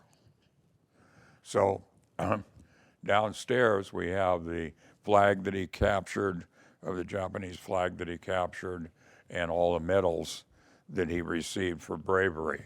And he was in hand-to-hand combat that's described in, I don't know, I left it in there. I'd read it. He describes the hand-to-hand combat that he's sneaking up on a Japanese garrison barracks because they needed the food and the munitions. They got to capture it. And he's got some Filipino guerrillas and whatever ragtag crew he has and a few guns. And he's saying, you go here. I'm going to count to 5, and I'm going to run to the window. And there's a Japanese guard with a Tommy gun, starts firing at him. He pulls a pin on a grenade, throws it, hits him in the face because his gun jammed, and it blows up the place, and he lives. So he was really... How did you end up with the flag and the medals? That's a flag that he captured. Oh, it's another story here. So he is in the Philippines fighting guerrilla warfare for 2 years, gets malaria, is down to 100 pounds, and they get a submarine in and they get him out, okay? And I'm not sure, I think that must have been about the time that he married my aunt, divorced my uncle, became my new uncle. So because of my dad's, and I don't know whether it was the honeymoon or what, you remember the white colonial house across from the Sahara Hotel in the meadow on the north side? It's a big, beautiful white house that belongs to the people who own all the land under the Sahara and Caesars and everything but Harvey's and Harrah's. And that family homesteaded that in the 1800s. And so that was their original home, beautiful home. So my dad had made arrangements with them for that to be the honeymoon, and I stayed with them part of that time. And my mother, who would let me ride horses, he had brought back a switchblade knife and gave it to me. And my mother confiscated that. I think it just disappeared. My mother never confiscated, they just disappeared, type of thing. So anyway, he gets back and he's into San Francisco, from being in the hospital for a long time in Australia, I guess, for malaria and recovering. And I guess that's about the time he marries my aunt. I'm not too sure of that. But he goes to Shreve's in San Francisco, the jewelry store, gone now, but no, that's just moved down the block. But the most elegant jewelry store on the West Coast. And he buys this watch, okay, for $1,700, a fortune. And it was the watch at the time, and when my aunt gave it to me when I was a teenager. Oh, the other thing I did when I was a kid, and after my dad died, we went from staying at the Fairmont to St. Francis, the best of everything with my dad, okay? And so to having nothing because the airplane crashed, the insurance didn't cover at that time. And my dad made a lot of money and spent a lot of money, no debt, but just loved to live life. So then my mom had to go back to work, okay, and she got a 1 week certificate as an audiometrist to test kids' hearing. And she had to carry around this like 30-pound audiometer type of thing. She did that for 5 years and was really bad, hard work, got $200 a month. We had to rent out rooms in the house to make ends meet, or my mother did. And then she decided to go to nursing school in Colorado to get her public health nurse, okay? Now she had a 3-year certificate as a registered nurse, and the good bureaucrats of California says, we don't count that for anything. You've got to start your nurse's training over for 4 years. So she found a program in Colorado where she took 1 year, and by the law of comedy, she was able to be a PHN here and made a lot more money and did work that she liked as a public health nurse, where she'd go around, help people with diet, with nutrition, whatever health problems that they had. And back when my grandmother was living with us, she liked to listen to soap operas. I don't think they have soap operas now, but I found to listen to them. So I'd have to be quiet. She's listening to her soap operas. The first one was Search for Happiness. David and Aunt Polly have come a long way since the days they were being sponsored by Edward Westcott. And the next one was Glamour Manor. A pretty funny, fast, noisy way that Kenny talks a lot. And the next one is The Romance of Helen Trent. And the one after that is Our Gal Sunday. And after that, the one I remember most, because this is on when I get out of grammar school about 2 o'clock, Ma Perkins. And Ma Perkins has her kids and all the problems of making pies. It's said a little bit like the Andy Griffith Show. And then Linda's First Love, followed by Mary Foster, the editor's daughter, and Pepper Young's Family, and The Right to Happiness. So that went from Were these half-hour shows? Half-hour shows. Oh my gosh, you had to be quiet a long and time. radio at that time, whether voluntarily or not. At the hour, 1 minute of advertising. At the half hour, 30 seconds. And at the 15 minutes, 15 seconds, no more, not like it is today. And there was the first time I ever saw television, we went to visit my Uncle Ben in Los Angeles, and there was this gambling bar place that my dad took me into, and Mike Lyman's, and they had a television over the bar, and I couldn't believe it. I mean, it was something out of this world. Nobody had television in Stockton at that time. And that's about 1946, something like that. Also in 46, my grandma that we were talking about was living with DeWitt in Norfolk, Virginia. Now he's a lieutenant in the Navy. He was a career naval officer. And you have to take the train. Only very rich people, none that I'd ever met, went on a commercial airliner in 1946. I didn't know anybody that had ever been on one. We knew some military veterans who had been in a military plane, but not, the commercial airlines were really early on. I think it was a lot on the East Coast, but there was probably San Francisco. But anyway, we didn't do it, couldn't afford it, was fearful, whatever. So it's a 5-day train ride, and it was just a great experience. At that time, the passenger trains were elegant.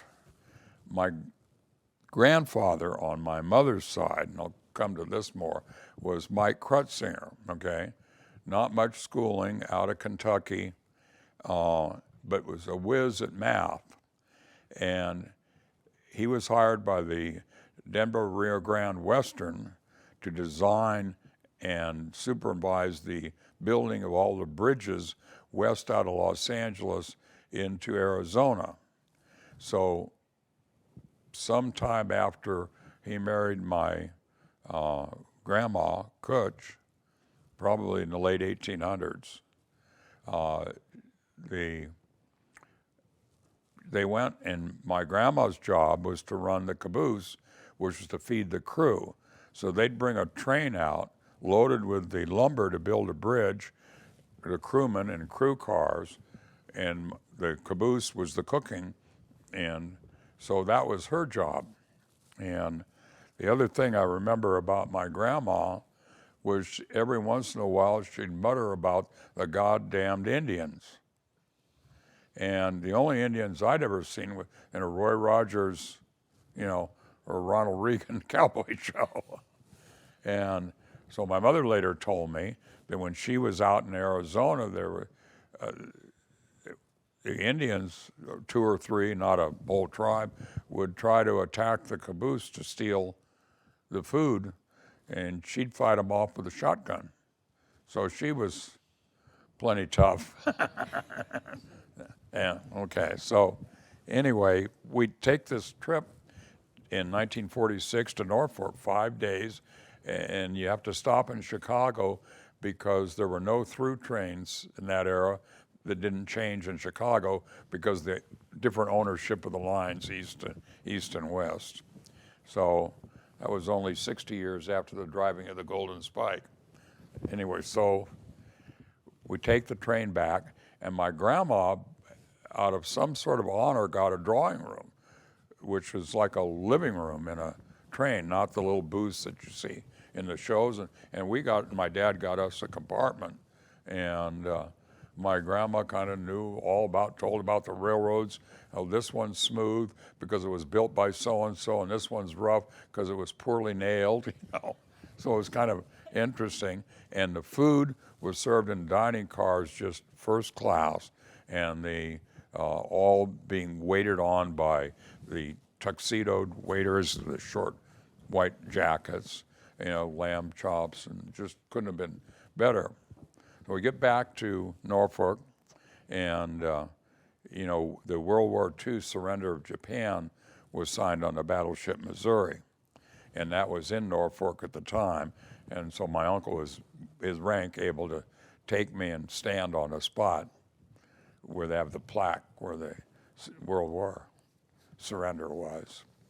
And then also got to eat in the wardroom, and in that day anyway, day and age, that again was served like on the railroads by waiters and tuxedos and wonderful food. And they always said the food in the Navy was better than anywhere else. So anyway, we did that.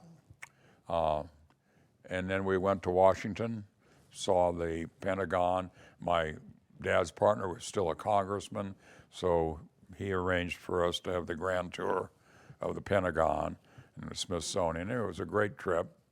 And then we diverted back through New Orleans because my mom loved to travel. My mother just loved to travel. You want to drive to Winnemucca 5 minutes from now? Yeah, that'd be fine. So anyway, so she just loved to travel. So we went to New Orleans and ate at Antoine's and saw Napoleon's death mask. Those are 2 things that I remember, and came back, 5 days coming back.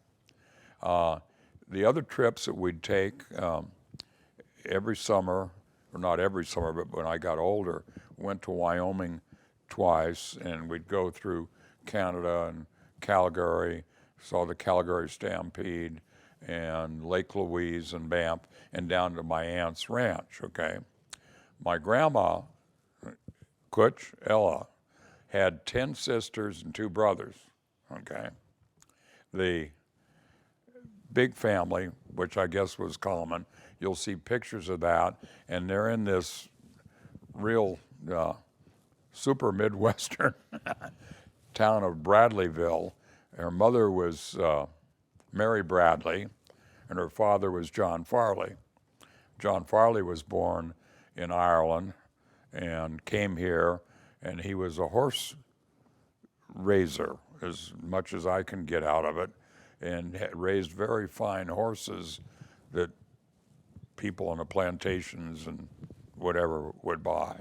And probably my mother and my grandmother was kind of crippled.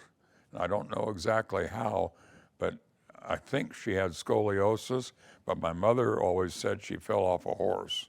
But, you know, family lore, you can't tell. So she is born in a small town, and there's a picture of all these girls wearing bib overalls and nothing else being baptized in the Brush Creek River, which is kind of funny. I mean, this is real hillbilly, you know, when you bib overalls on that. But as in all families, some of them did well and some didn't. My Aunt Bess, Bitsy's mother, okay, so my Aunt Bess,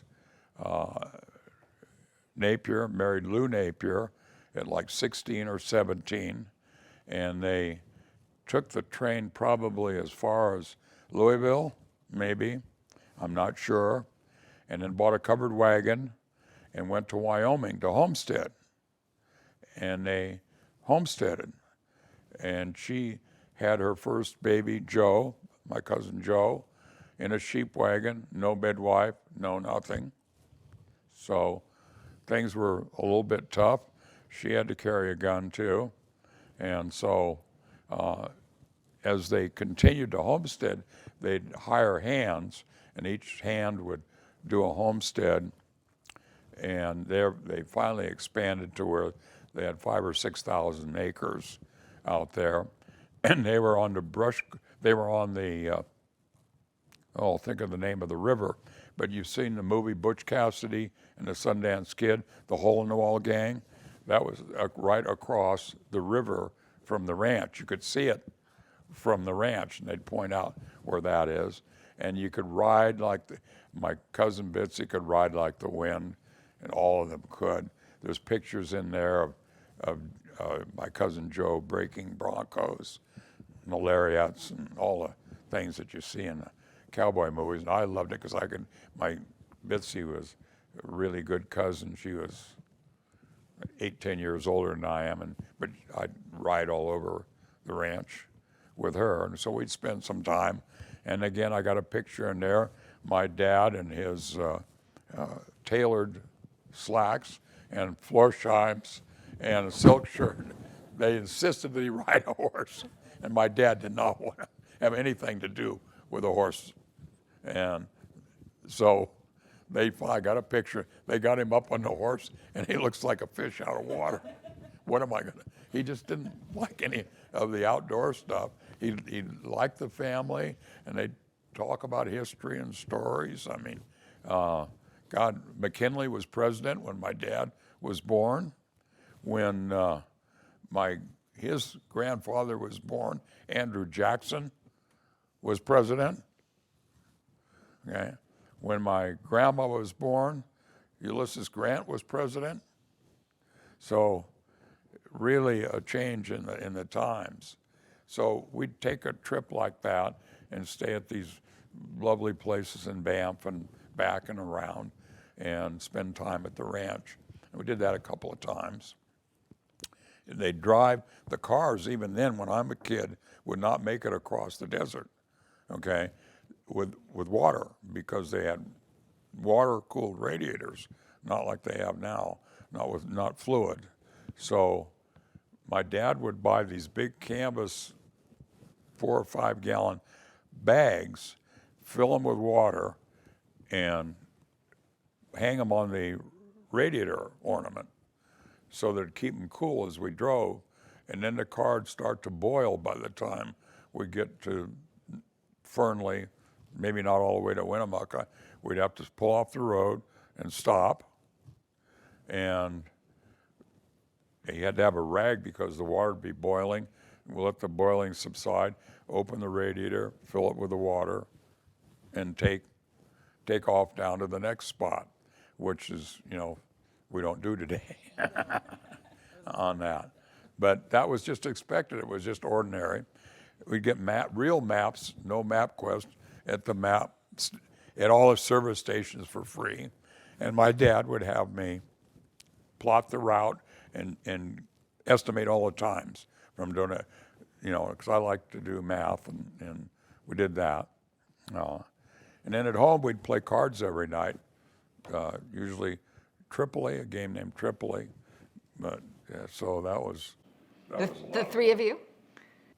with my dad and my mom. Yeah, with my dad and my mom. Oh, and then later on, canasta became very popular. And so my Aunt Nell had a money game with her girlfriends. And so when one of the girlfriends, you need to force them, didn't show up, she'd pick me up to be her partner, and she'd say, "Oh, it's not fair to you. I'll take the little kid. You don't have to draw for partners." And I'd come home with $5, $10, which was good. And at that time, we've always had the most wonderful dogs. The first one that I remember is Telmer, and Telmer was a hound, and he was a roan color, much like the French bulldog, that color, and smart, and dogs could run wild. We didn't have leashes. We didn't have any of that. He'd go out and play in the fields when we lived out here, come back in. And when we were going to go to Tahoe, my dad would say, "Get your bed." He'd go get his bed and drag it and put it in the back seat of the car. And my mom taught him to say a version of hello.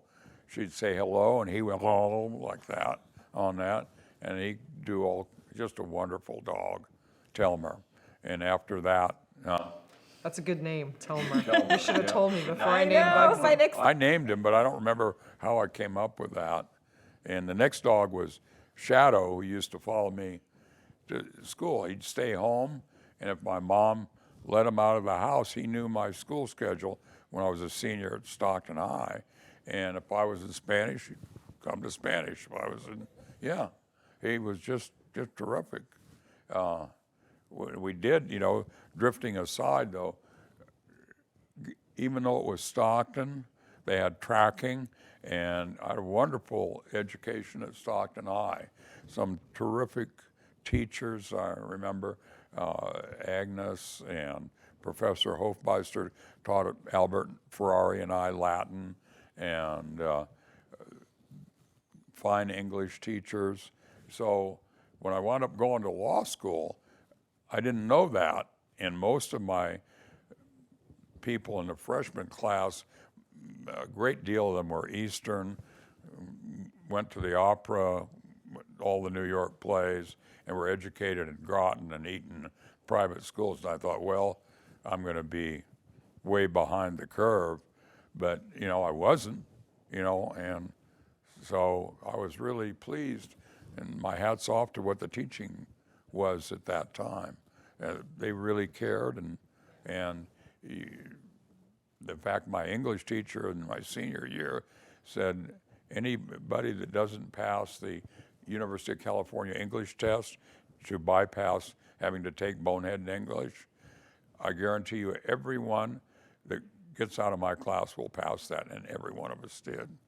Or she'd have kicked you out, so she'd keep a record. So did you just spend your junior year in Colorado? In Colorado, yeah, which was different.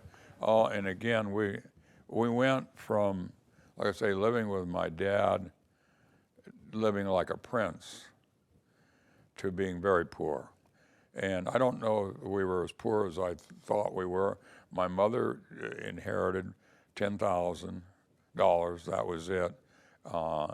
And she put it in an account because she wanted me to go to college. as it happens, I never needed it, and I gave it back to her. But that was her goal, was for me to go to college, and so we just lived off her salary. It was $200 a month, not much, and rented out roomers, which I didn't like, as opposed to, when my mom went east one time to see her mom, my dad's got to take care of me, and he's this guy in a suit, and he's 40, I'm 7, and he's 44, Well, let's go to San Francisco to stay at the St. Francis, and we go to the 365 Club in the evenings. 365 Club had gambling and had the girl in the fishbowl. Have you ever heard about the girl? Okay, they had a thing I've never figured out to this day. Behind the bar, there's a fishbowl about this size, and it looks like this woman is swimming in it. It's got to be. It's actually full of water. It's actually full of water, but it's got to be a camera trick of some sort. Dale probably knows. Probably a camera trick of some. And I'd sit at the bar. My dad give me a Coke or whatever, and watch that. And a woman in a fishbowl, and my dad would be in shooting dice. So we spent 2 or 3 days in San Francisco while my mother, I don't know whether she flew, I don't know. I just don't have the memory to know how long she was gone, but somehow he took care of me, but that was the part that I remember. So we go to Colorado, to answer your question, and she rents this Skid Row house for $40 a month, and it's got a kitchen and a living room and a tiny bedroom, and my mom lets me stay in the bedroom. She sleeps on a couch in the living room, and she goes to school, and I don't know where she saved the money or got the money to do that, but we did that for a year, and there was a rope tow at the end of town, so I told Ryland about. And Is that when you started skiing, or just? no, I started skiing in 1944. There was just one hotel with 6 rooms at Tahoe called Globin's. And old Frank and Eleanor Globin owned it. And a beautiful downstairs, like a Swiss place, with a rock fireplace and these little rooms upstairs. So my mother wanted me to learn to ski. So she and I went up there, and I don't know, she must have rented skis for me, and the equipment wasn't very good. And there was no lift, so we just kind of tramped around on the skis. The only lift at that time was on Donner Summit, okay? Then we got into high school, and I started skiing with Albert. And so my mom would drive us to Dodge Ridge over here and ski, which is a smaller ski area. And the good news is the lift tickets were $1.50. Now they're $180, okay? And to a place near Norden on the Donner Summit, and that's where I kind of learned to ski. And wooden skis, no steel edges, leather boots that were really uncomfortable, and the bear claw bindings, where you just snap them in from the back with wires around it. And one time, I don't know how she got my dad to go up, but on Spooner Summit, when you drive over to Carson City from Tahoe, the top is Spooner Summit, they had a rope tow there. And so somehow a friend of my dad's ran into him, come on, try my skis. And my dad went up, but nobody ever showed him to turn, to stand, anything. And so he just came straight, he was kind of a daredevil, straight down the hill. And whether he fell or what. Was he wearing a suit? Huh? Was he wearing a suit? What? Was he wearing a suit? He was wearing. Or did he actually wear a ski outfit? He was wearing a beautiful. They still make them today. The ones with the elks on it and a silk shirt. I don't think he had a jacket and slacks. So we're talking about the skiing, and I didn't get to ski much other than that when I went to college and law school. And so after getting out of law school, started skiing again with my friend Albert, mostly, Albert Ferrari, and then Elizabeth and Alicia are both excellent skiers, and so wonderful, wonderful ski vacation. Elizabeth looks like Sonia Henney, and you'll have to find a Sonia Henney movie coming down the hill. You want to talk about perfect style. There's Elizabeth. Alicia is hell-bent for Sunday. So she's going. Anyway, I just found the script of the Wrigley program where the war heroes were introduced. It was a national program after World War II, and everybody stopped and listened to these programs. They were just major, okay? That and the Jack Benny Show, which we listened to as a kid all the time.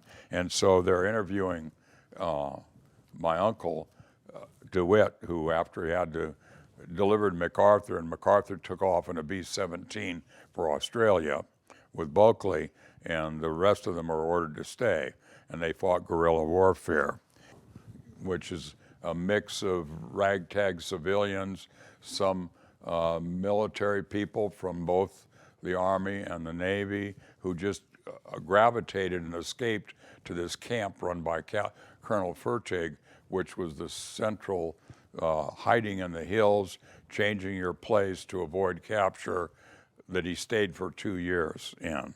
So to get food and munitions, they have to go attack a Japanese garrison. And so DeWitt's instructing my Uncle DeWitt.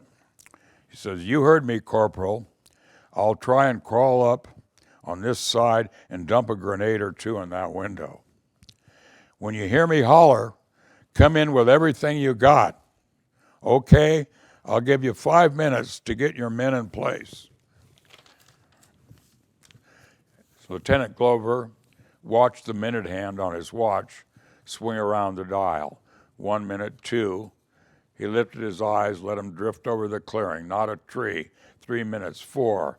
The grass was only a foot high, and it was a bet that some Jap would be at that window. 5 minutes time.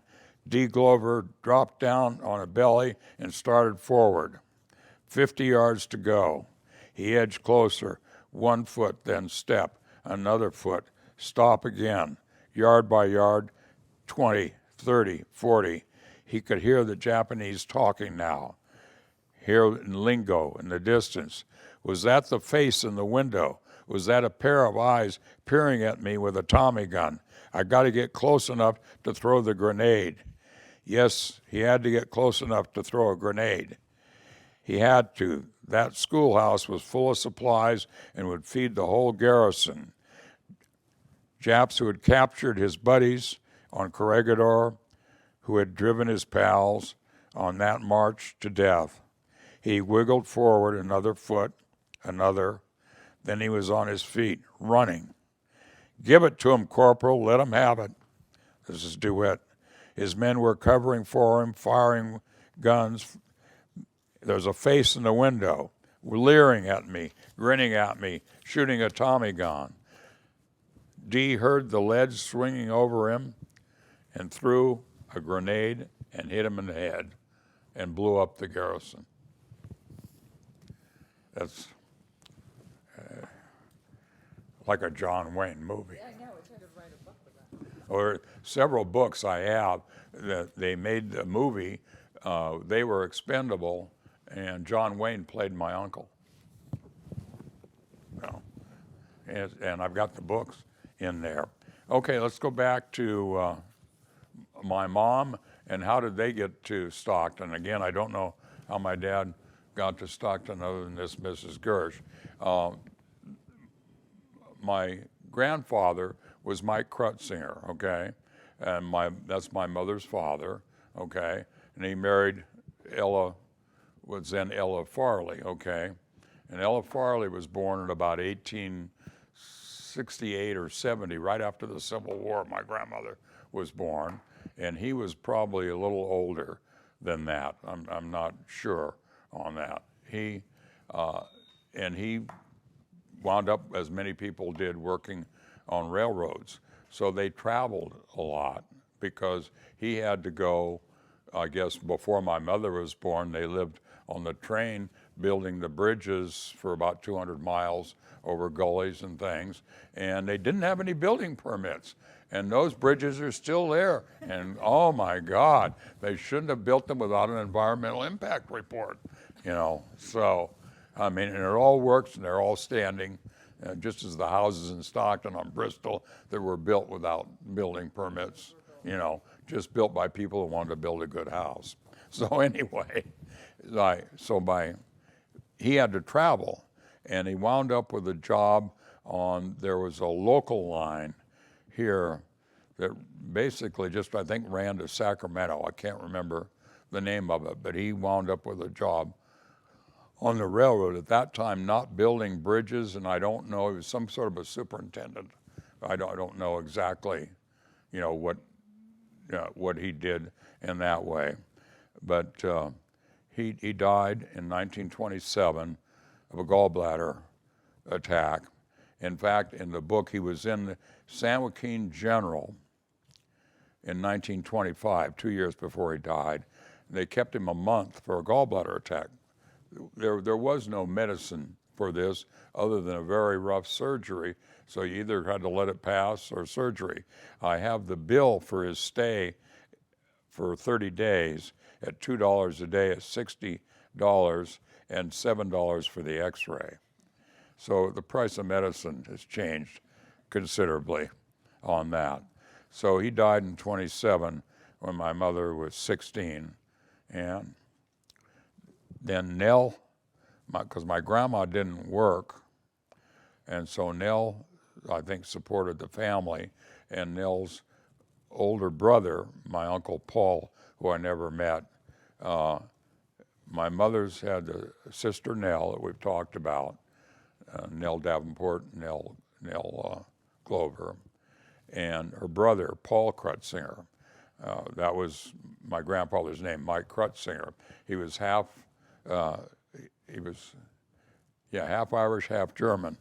The mother, his father was German, so the Krutzinger, and he married an Irish girl, so his name was Michael O'Reilly Krutzinger. Okay. And so somehow we met my grandmother, and they had the three children.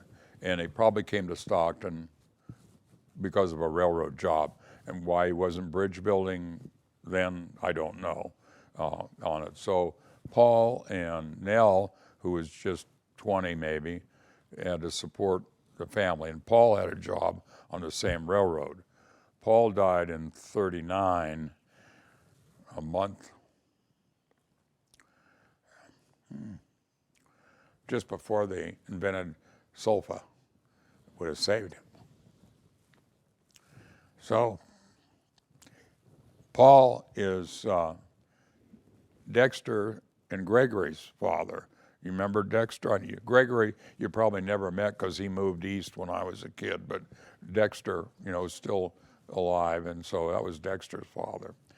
So that's why they went there. Now, my mother went to 7 different grammar schools. They kept moving, and they lived in Emeryville for a while.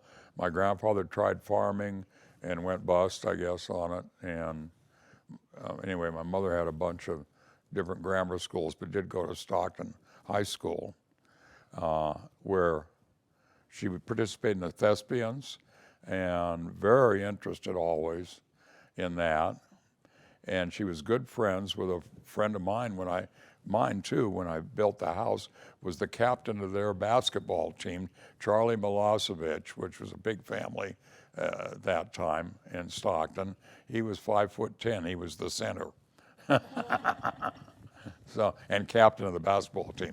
Also, I think he won a state tennis championship. He was a good athlete. So my mom goes to high school here, and I said, you know, meets my dad, and they get married. I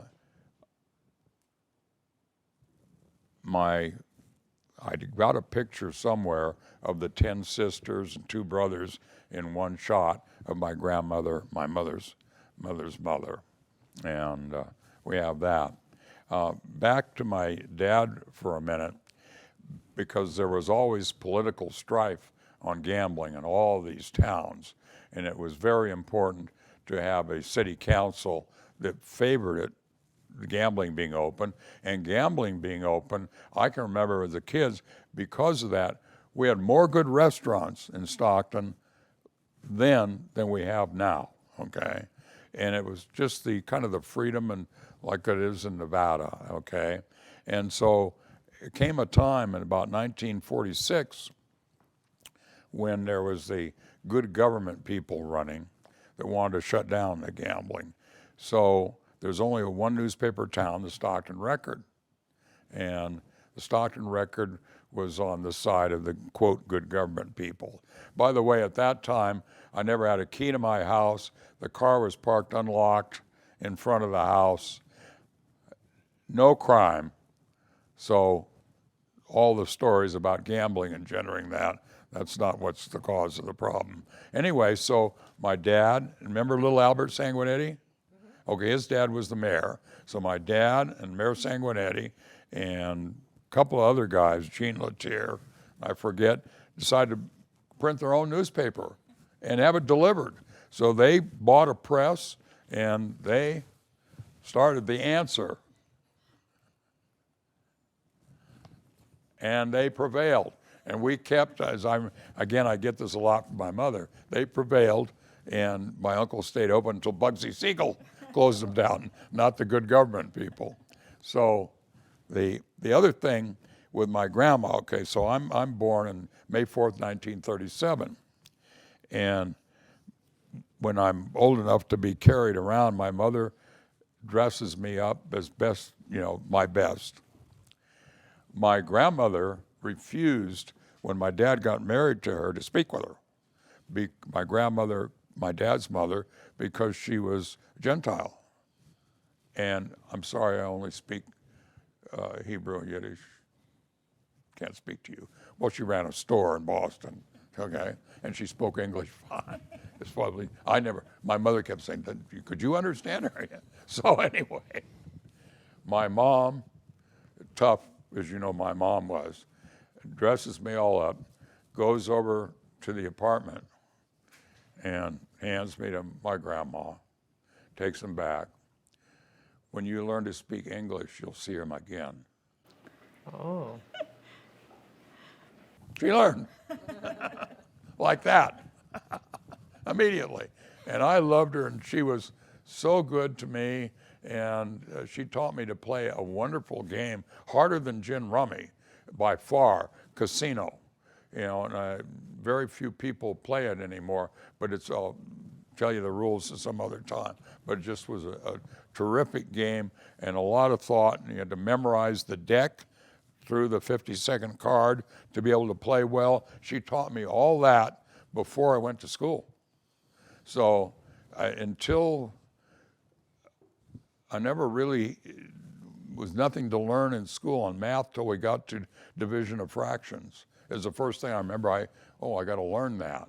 But I kind of knew all of that, knew all the odds on the crap tables, multiples of them, how to multiply, divide, and all that, because that's what my grandma every Sunday and the family played. And then Kutch, when she was there, then we'd have a foursome, play cards every night.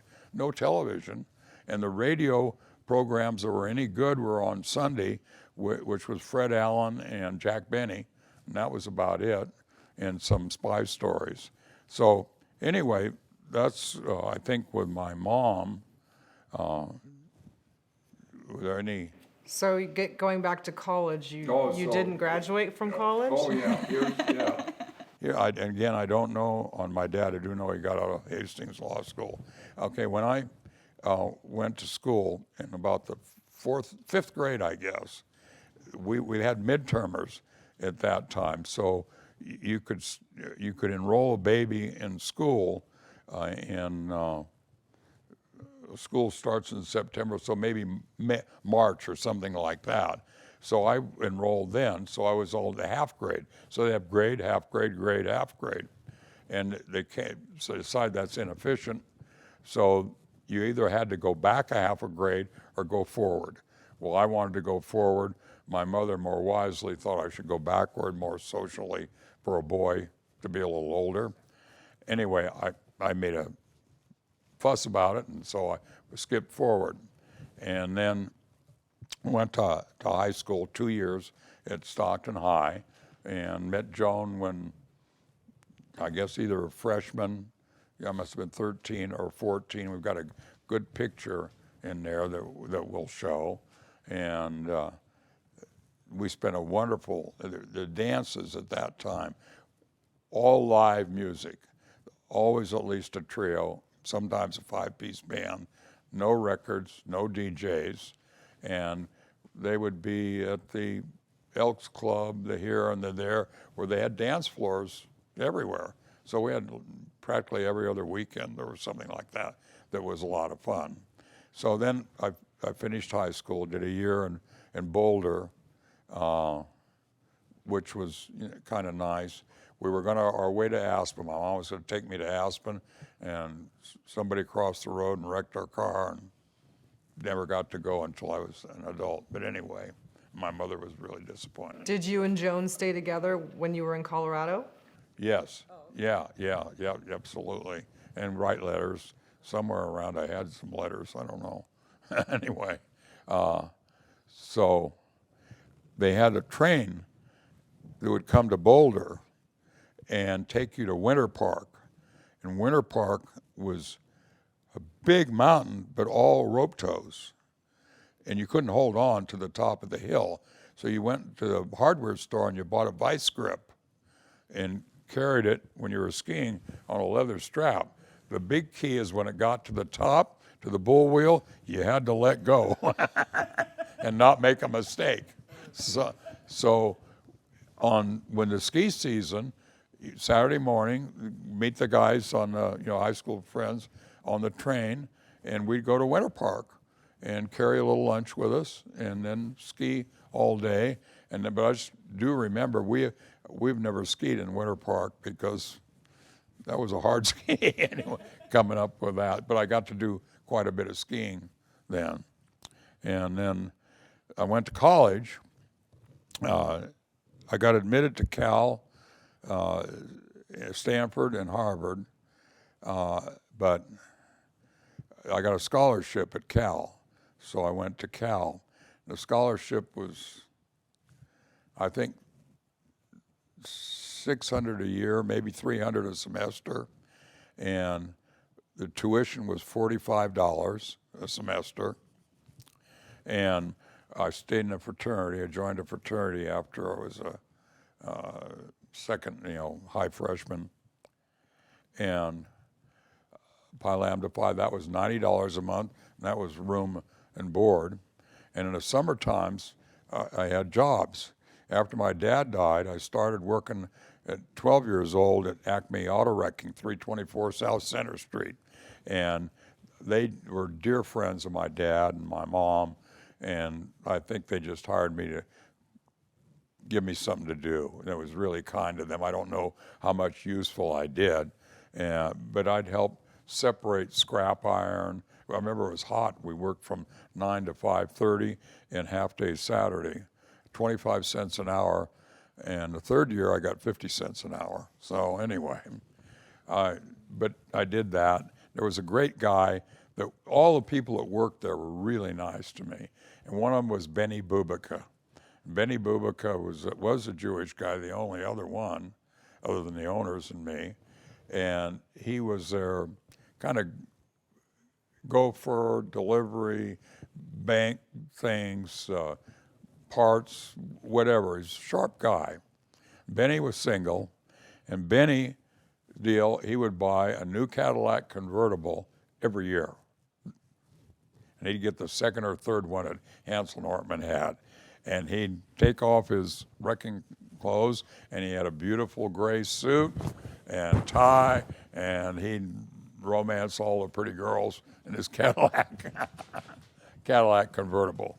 So, but he was neat. He'd take me with him a lot, and we'd go on larks that probably weren't approved of. Finally, one time, Al Davidson, who was Saul's son, who was kind of really the boss, says, you don't need to be going with Benny all the time. Go. I had to paint bins where you separate tires. That time they had inner tubes by size, tires by size. I'd rack them, and then I'd take the hubcaps and do that. And they cut up some beautiful cars. They cut up, I went to the owner, Joe Sweet. They were going to cut up a cord. If you just had that, it wasn't running, but the junk body today is worth $500,000, okay? You know, I said, you ought to save that, don't cut it up. Because my dad had always showed me great cars, because he liked cars. He showed me a Duesenberg, which is if you had one today, it's 3-4 million, okay? And they were the best of the best of the best, okay? And it was gorgeous. Now it was gorgeous then. We were driving on a Cassia Street, and someone was parked there with for sale sign, $3,500. Well, a new Cadillac was $2,500, and this was used. So we looked at it and walked away. Walked away. So anyway, I worked there for 3 years. What age was that? I worked at Acme Auto Wrecking. And what was your age then? 12, 13, and 14. And I was making 50 cents by the time I got 14. So then we went to Colorado when I was 15 to go to high school. I couldn't get a job doing anything. I picked cucumbers for a while. God, you'd work all day to make $1.50, and it was horrible. And so I quit. My mother said, it's not worth it. Don't do that. And so I couldn't get a job there. And then when I got back, after my senior year, I got a job on the railroad, being what they call a mud hop. So I was out in Lathrop, and Stockton is a junction, and the way the railroads ran then, probably now, is that each junction they have to do an inventory of the cars. So I had the swing shift, and I'd have to go out there to each train. They got 10 tracks, and write down the car number, check, and the cars are sealed so-called to prevent embezzlement, and write down the car number and put it on where it is on the train. So I did that for a couple of years, boring, type of stuff.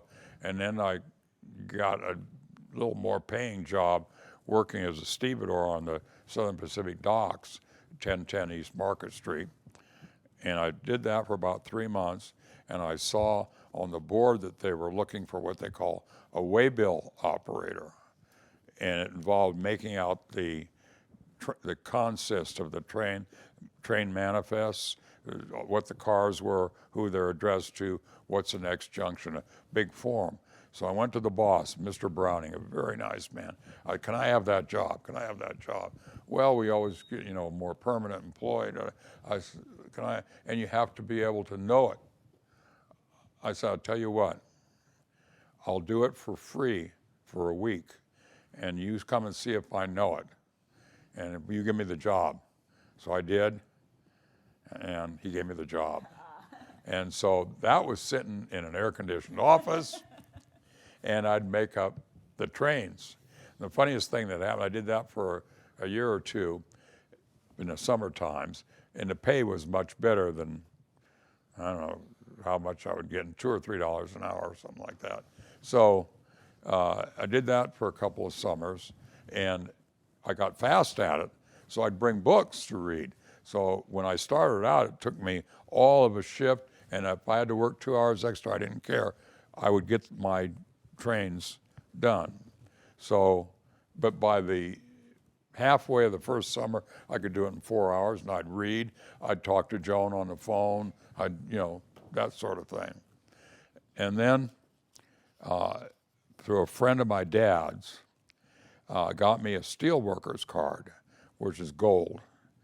And I went to working at American Can, stacking cans for 2 years, 2 summers.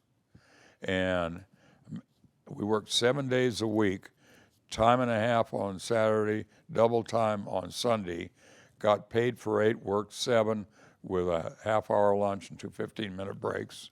And different jobs I did, at that time, you had big forks, and you'd take cans from a line and put them on a pallet. So it was really something a robot would do now. And then later they had a lid machine, and I did that for a couple of weeks, where you take lids out of a box and make sure they get on the can. And so then there was a couple other college guys, Chuck Murky and I forget who, we got to be car loaders, okay? Pay was the same, but we could work together. And they were college kids, and we'd have more fun. And you had to lift these boxes of cans and tin across from the dock over onto the train. And it was backbreaking work. So I remember I'd seen a sawhorse and some 2x4s. So I went and got the sawhorse and the 2x4s, and I made a slide into the train.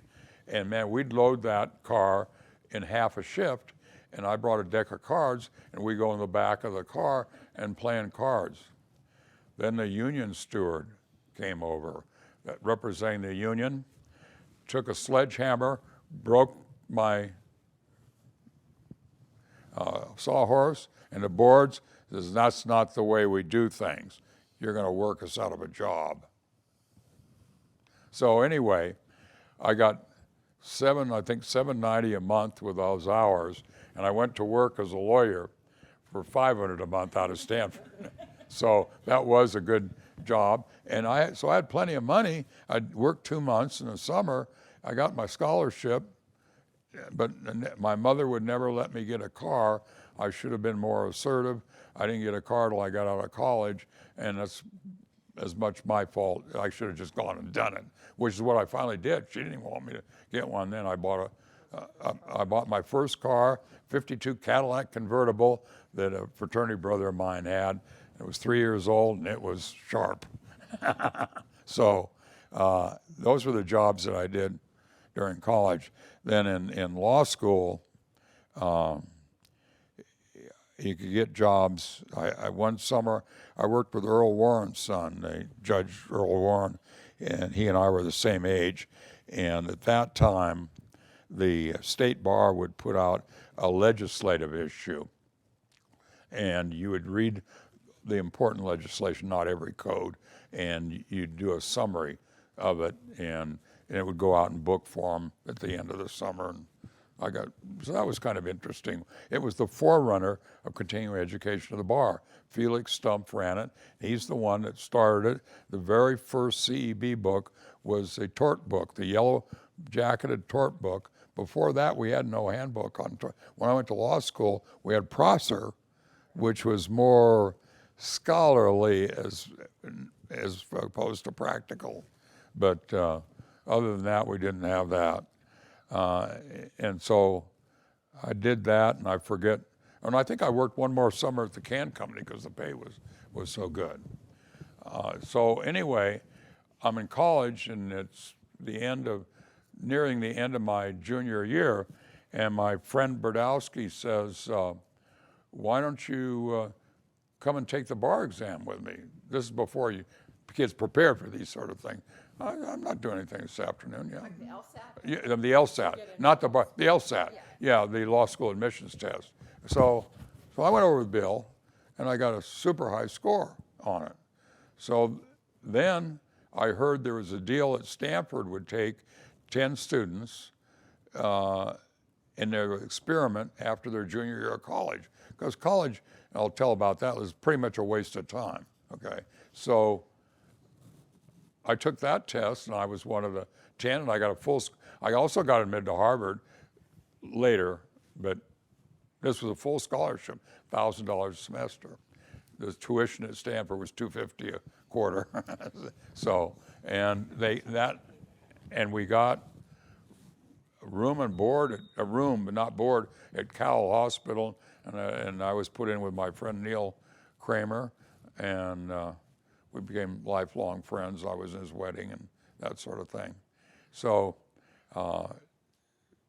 I got out of college after 3 years.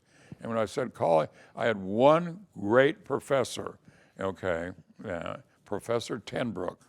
He was a legal scholar, lawyer, and blind. And you had to sit in the same seat, and he only accepted like 25. So it's the only thing I got up early to do, get in his class. And I just took every class he taught. I had 90 units of college, and of that, there would be 12 units from Tenbrook. I took every 3, 3, 3, and 3. And his method of teaching was, in the first year that I took him, the first semester was the 14th Amendment only. The 14th Amendment, is regards to everybody is equal, and you cannot discriminate on the basis of color at that time or by race. Didn't say about women at that time. So 14th Amendment, and it was all taught as case law, case books. And he did a phenomenal job. By the second day, he could call everybody by name, even though he was blind, and knew where they were sitting and would do that. He roofed his house one summer, which was kind of dumb. But anyway, he was a great guy. And so I took all of his courses. Second semester was the First Amendment, the Free Speech Clause. The second year was the United Nations Charter and what it means, clause by clause. And it was just excellent. He taught it just as though he were a grand professor at a law school. Why he chose to teach undergraduate, I don't know. He was just brilliant. Anyway, I saw they had a debate team, and I was on a debate team in high school. And so I found out about that, and he was the supposed chairman of that. He wanted nothing to do with it, didn't care what you did, never, ever, ever showed up. So you guys go do what you want. Somehow we found out the topic, and so I got picked to arrange for the money. So we would go to basically the purser at University of California at the administrative building, and I'd say, well, we were going, for example, to Portland, to debates in Portland. I need a car, okay, and they give me a requisition, so a brand new Ford sedan. How many of them you need? Well, we better have two, because I had no car, so it was fine. And, well, you need money? Yeah. We're staying in hotels? Yeah. Okay. They gave me several $100s to pay for everybody. And meals? Yeah. Well, you got that covered. And if you need more, you come back after you're here. Okay. If you've spent more, and we'll pay for that. That easy.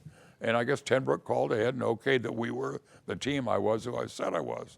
And so we'd go get the car and take off and go to these debates. Went to one at McMinnville College, where the girls were required to wear skirts that covered their ankles and were not allowed makeup. It was a Christian school. And so the girls at Cal were a little more, not as much as UCLA, but anyway. So we had debates there. We never did much good because most of the teams had a teacher and somebody. In fact, we were supposed to have authorities. Well, we're on our way to one. I think it was about the Electoral College. We didn't have any authorities, but we were supposed to have 3x5 cards. So I just made them up in a car. I'd say Professor Dingle of Harvard University Emeritus says. So I had my own authorities that supported my position. I had an affirmative case and a negative case, and we went to somewhere in New Mexico. I forget the name of the way deep in New Mexico, to another tournament. I said, well, we better go a day or two early because I haven't seen Mexico. So above Nogales. So we go a day or two early. We go to Nogales and come back and stay. And I got a suite with a room there. And so did that. And then on the way back, I'd never been to Las Vegas. I says, let's stop in Las Vegas. And we get another room with a suite and a bar. And all paid for by the university. They could spend money on worse ways. Anyway, so we did all that, and it was just, a lot of fun. Never won anything. So did that in college. And then in law school, as you know, after the first year, they select law review. And I didn't even know what law review was, okay? So I never heard of law review till I went to the law school. And so each year they'd take the top 10. And so I got on the law review, which surprised me. And we had fabulous professors, just the first year particularly. They got standing. Our professor of contracts, Harold Shepard, got a 10-minute standing ovation. He was just brilliant. And George Osborne, who taught personal property and equity and what little of intellectual property was taught at that time, was a World War I fighter pilot. And he was a cripple because his legs were shot out from under him in the World War I. And he, again, was brilliant. And the first day of law school, none of us, he put up an assignment. We already had an assignment on the board that we had to fulfill before day one. I forget what it was, something on personal property. But he calls on a classmate, the first minute of class of mine, Jim Frost. Jim Frost was like 38 years old, a colonel, retired, done his 20. And he said, what's the difference between a right and a power? And Jim had read some of these cases, and he didn't mumble or anything, but he said, way off, way off. He says, well, I really can't hear you. Stand on your chair. That's a colonel, full colonel. So he gets up on his chair, quizzes him some more. Wrong answers. Nobody knows the right answer of us sitting in class. I didn't for sure. Stand on your desk. Stands on his desk. Gets to the end of the class, and he takes, I don't have a pencil here. He said, this is a right. Something written on a piece of paper. This is a power. A gun is a power. This is just a piece of paper. Then you can go get something. And he spent the whole developing that, and it's a lesson I never forgot. You can get a great judgment. I got a judgment, again, I won't say his name, of $5 million against a lawyer accountant here in town. Never could collect it. He hid the money and overseas. And so that's a right, but it's not a power. Anyway, so also in law school, there was this wonderful attorney, Jack Miller, who was one of the great trial lawyers of the era, okay? And you remember I mentioned Clarence Darrow, okay? And I mentioned Earl Rogers. Earl Rogers may be, to my thinking, the best of all time. The other one of just about equal fame, and particularly by the time I'm in law school, is Jake Ehrlich. And Jake's about, at that time, say 60s, okay? And he had done 100 murder cases, private, not public. And he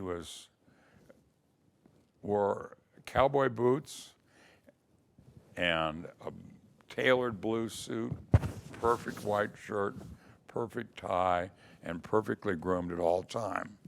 So Jack Miller from Stockton, who had the best trial practice in Stockton, was unhappy with he was single, the social scene and all that, moved to San Francisco and was friends somehow with Ehrlich and went in his office.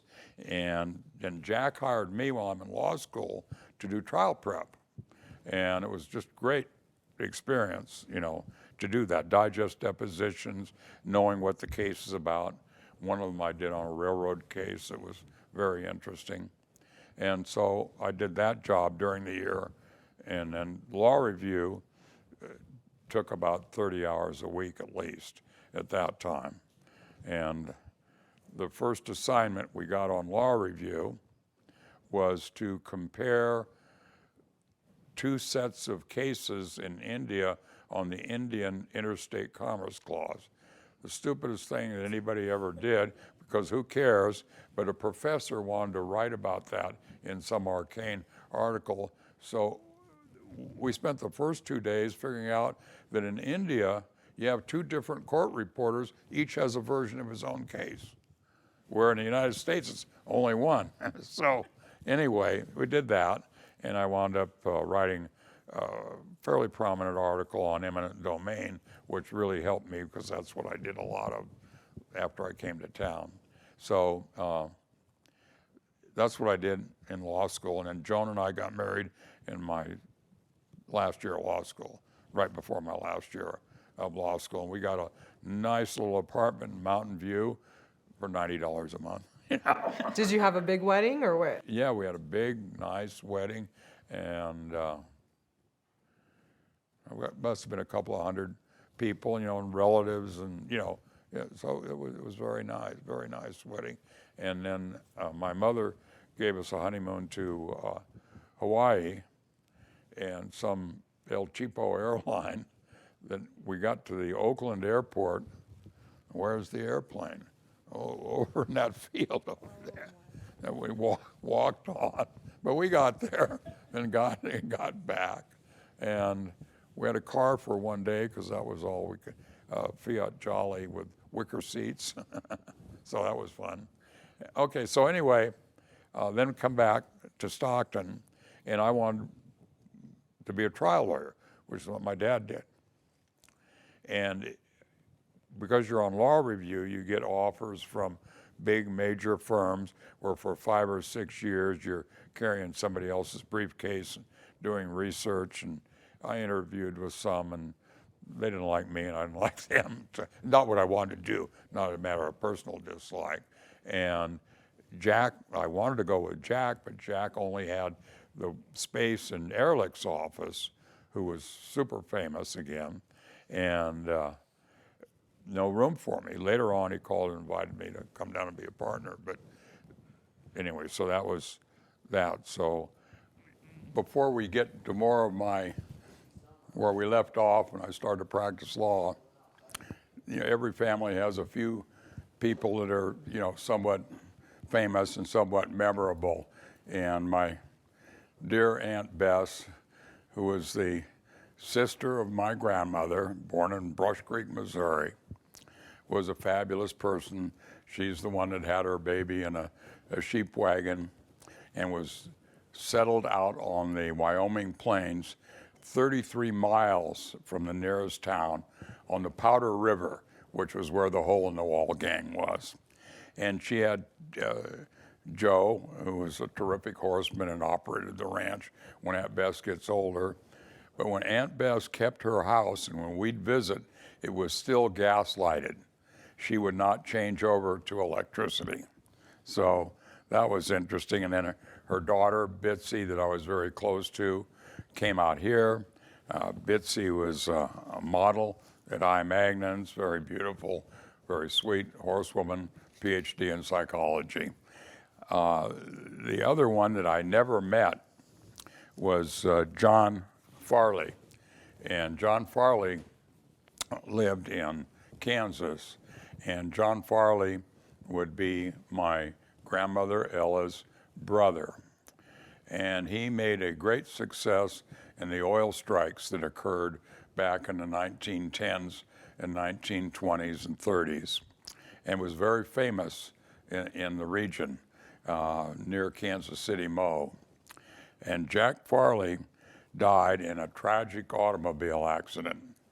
And on the same day, some of you, this is old history, but King Edward was to renounce the throne. It was a big to-do in England, and Wallis Simpson, he was going to marry her, a commoner, and they were And eventually, they did dethrone him and arrested him and had him under house arrest in Bermuda during the war, who was to be the King of England. The breakup of that couple was small type below the type Jack Farley in auto accident. My cousin that I never met. I've got a funny, I've got the newspaper article, and it was like a presidential election when this happened to him in that area. The other one, and Sarah is going to MIT now. Sarah is the triplets, daughters of Elizabeth, and one of the daughters, Sarah, Jenny, and Jack. And at MIT, their most prominent architect was my dad's cousin, Gordon Bunshoft, who built the American Embassy in Paris, the Hilton in Istanbul, the Lever House in New York, the largest architectural firm still today in the United States is the Skidmore firm in New York. And he became the CEO and designer of numerous projects, public library in St. Louis and that sort of thing, and was very close to MIT where Sarah's going to school now. So those were the people at a little fame, of a little fame. Anyway, I got out of law school and I really wanted to do trial work. Wouldn't have been allowed to do it in a big firm. And friends of my dad and my mother, Tony Chargan and John Briscoe, and particularly Briscoe, a good friend of my mother, had the public defender contract in Stockton, San Joaquin County, which meant they had to handle all of the felonies in San Joaquin County for $50,000 a year. And that bureaucracy now is about $30 million a year, but we did it for $50,000 in 1960. So, and did it, I think, just as well. But in any event, so he said, if you come with me, I guarantee you will be in court every day. And that's what I wanted to do, because that's the only way you can really, really learn trial work.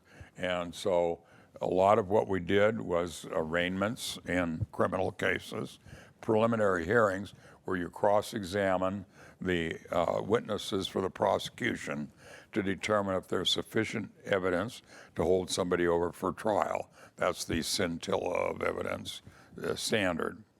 And so because the other people at that law office, Tony Chargan, who had the contract, would do none of them. He was doing big money cases. John Briscoe, the same. And Tony Chargan's brother, Bob, he didn't want to do more than about a quarter day now and then. So I did the whole county, Stockton, Lodi, Tracy, and Manteca. And I'd pull up in front of the courthouse, and in that era, they would introduce me to the defendant, and they give me 5 minutes to talk to him and a copy of the police report, and then you cross-examine. And so that's the best way to learn, and I got to do that every day for 3 years. The best one, fun to me, or fun looking back on it, I'd just taken the bar exam, and I was assigned to prepare an armed robbery case, People versus Spurgeon. 211 armed with a weapon, carries five to life. Okay, big case. So I'm preparing it for trial. He's pled not guilty. I'm not allowed to appear in court yet. So I go and I get sworn in. I've prepared the case for Bob Chargan to try on January 11th or 12th, and we're sworn in on the 10th. So now I are a lawyer. So we go, Bob and I, to the trial, and he says, excuse me, I've got another matter downstairs. You wait and the judge will come, okay? The judge gets on the bench, DA is there. Judge says, proceed. I says, well, Your Honor, Mr. Chargan, it's his case. He's downstairs, he'll be here in a minute. He says, this court is very busy, you will proceed. Very handsome, prestigious, imperious, 6'3" judge with the steel gray hair. I knew who he was, but I didn't know him. He was a friend of my dad's. So we go, and they're calling the jury into the box. And they get the jury, 12 people in the box. And at that point, the attorneys question the jurors, called voir dire. And so I'm supposed to question the jurors. Well, at Stanford, we only learned scholarly things. We didn't learn anything about trial work.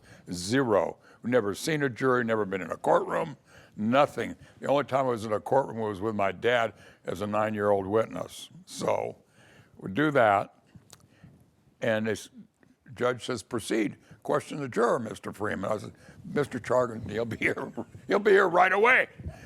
He says, I didn't say that, young man. Proceed. And the district attorney, who's a friend, an older guy, retired captain of the Navy, he says, you have to draw the jury box. I said, I didn't take drawing in school. What do you mean? And he goes to me like this. He says, draw 12 squares like that, and then you write their names down in the squares, and if you want to make a note, you make a note. It's much more complicated than that today, but that was then.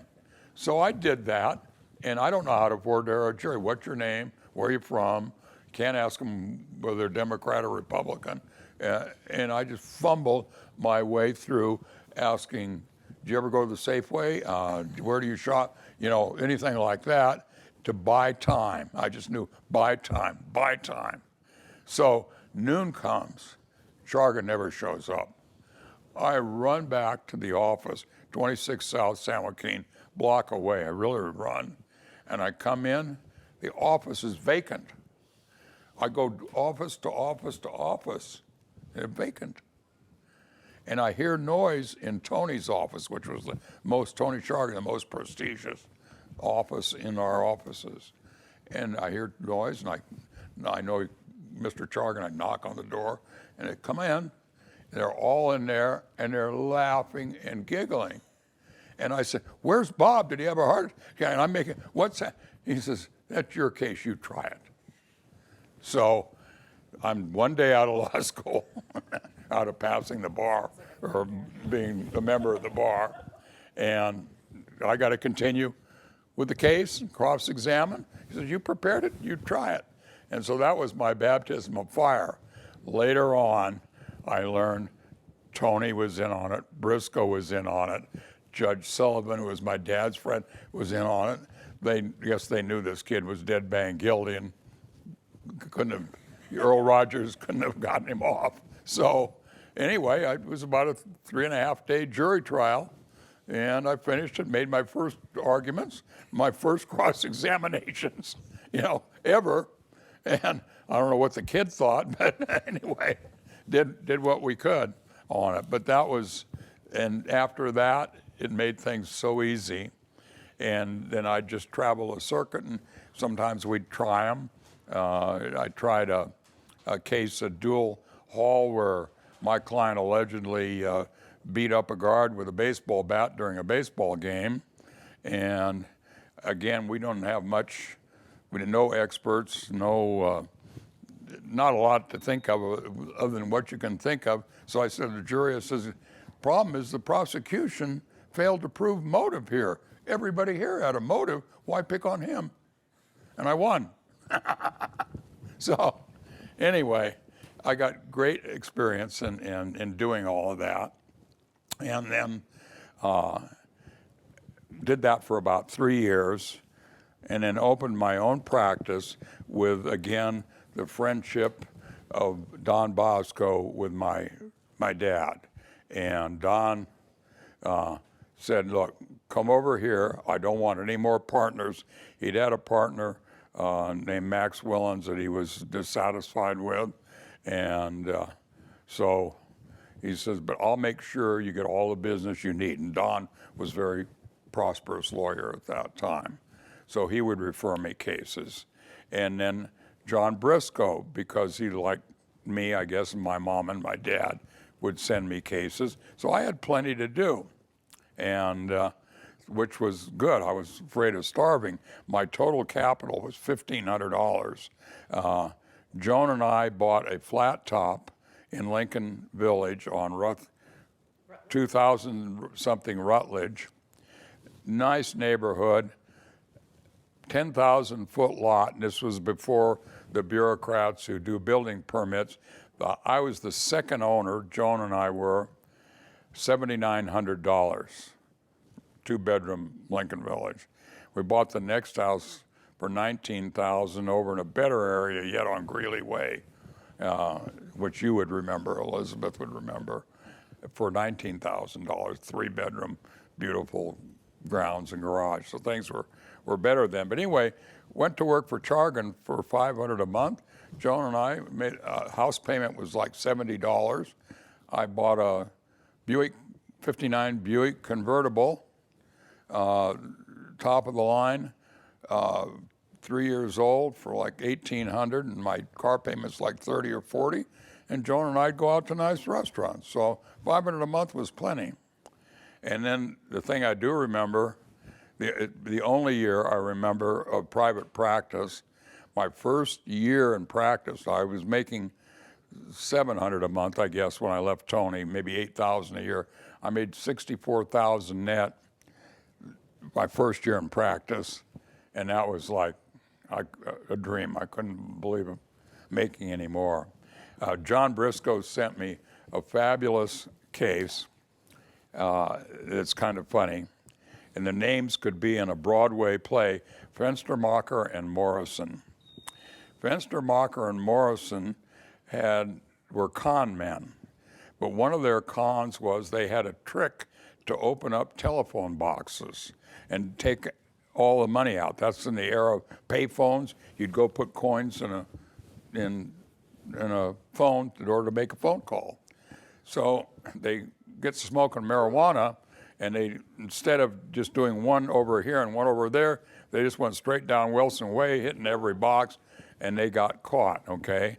And their car was kind of low in the back because they had so many quarters on it.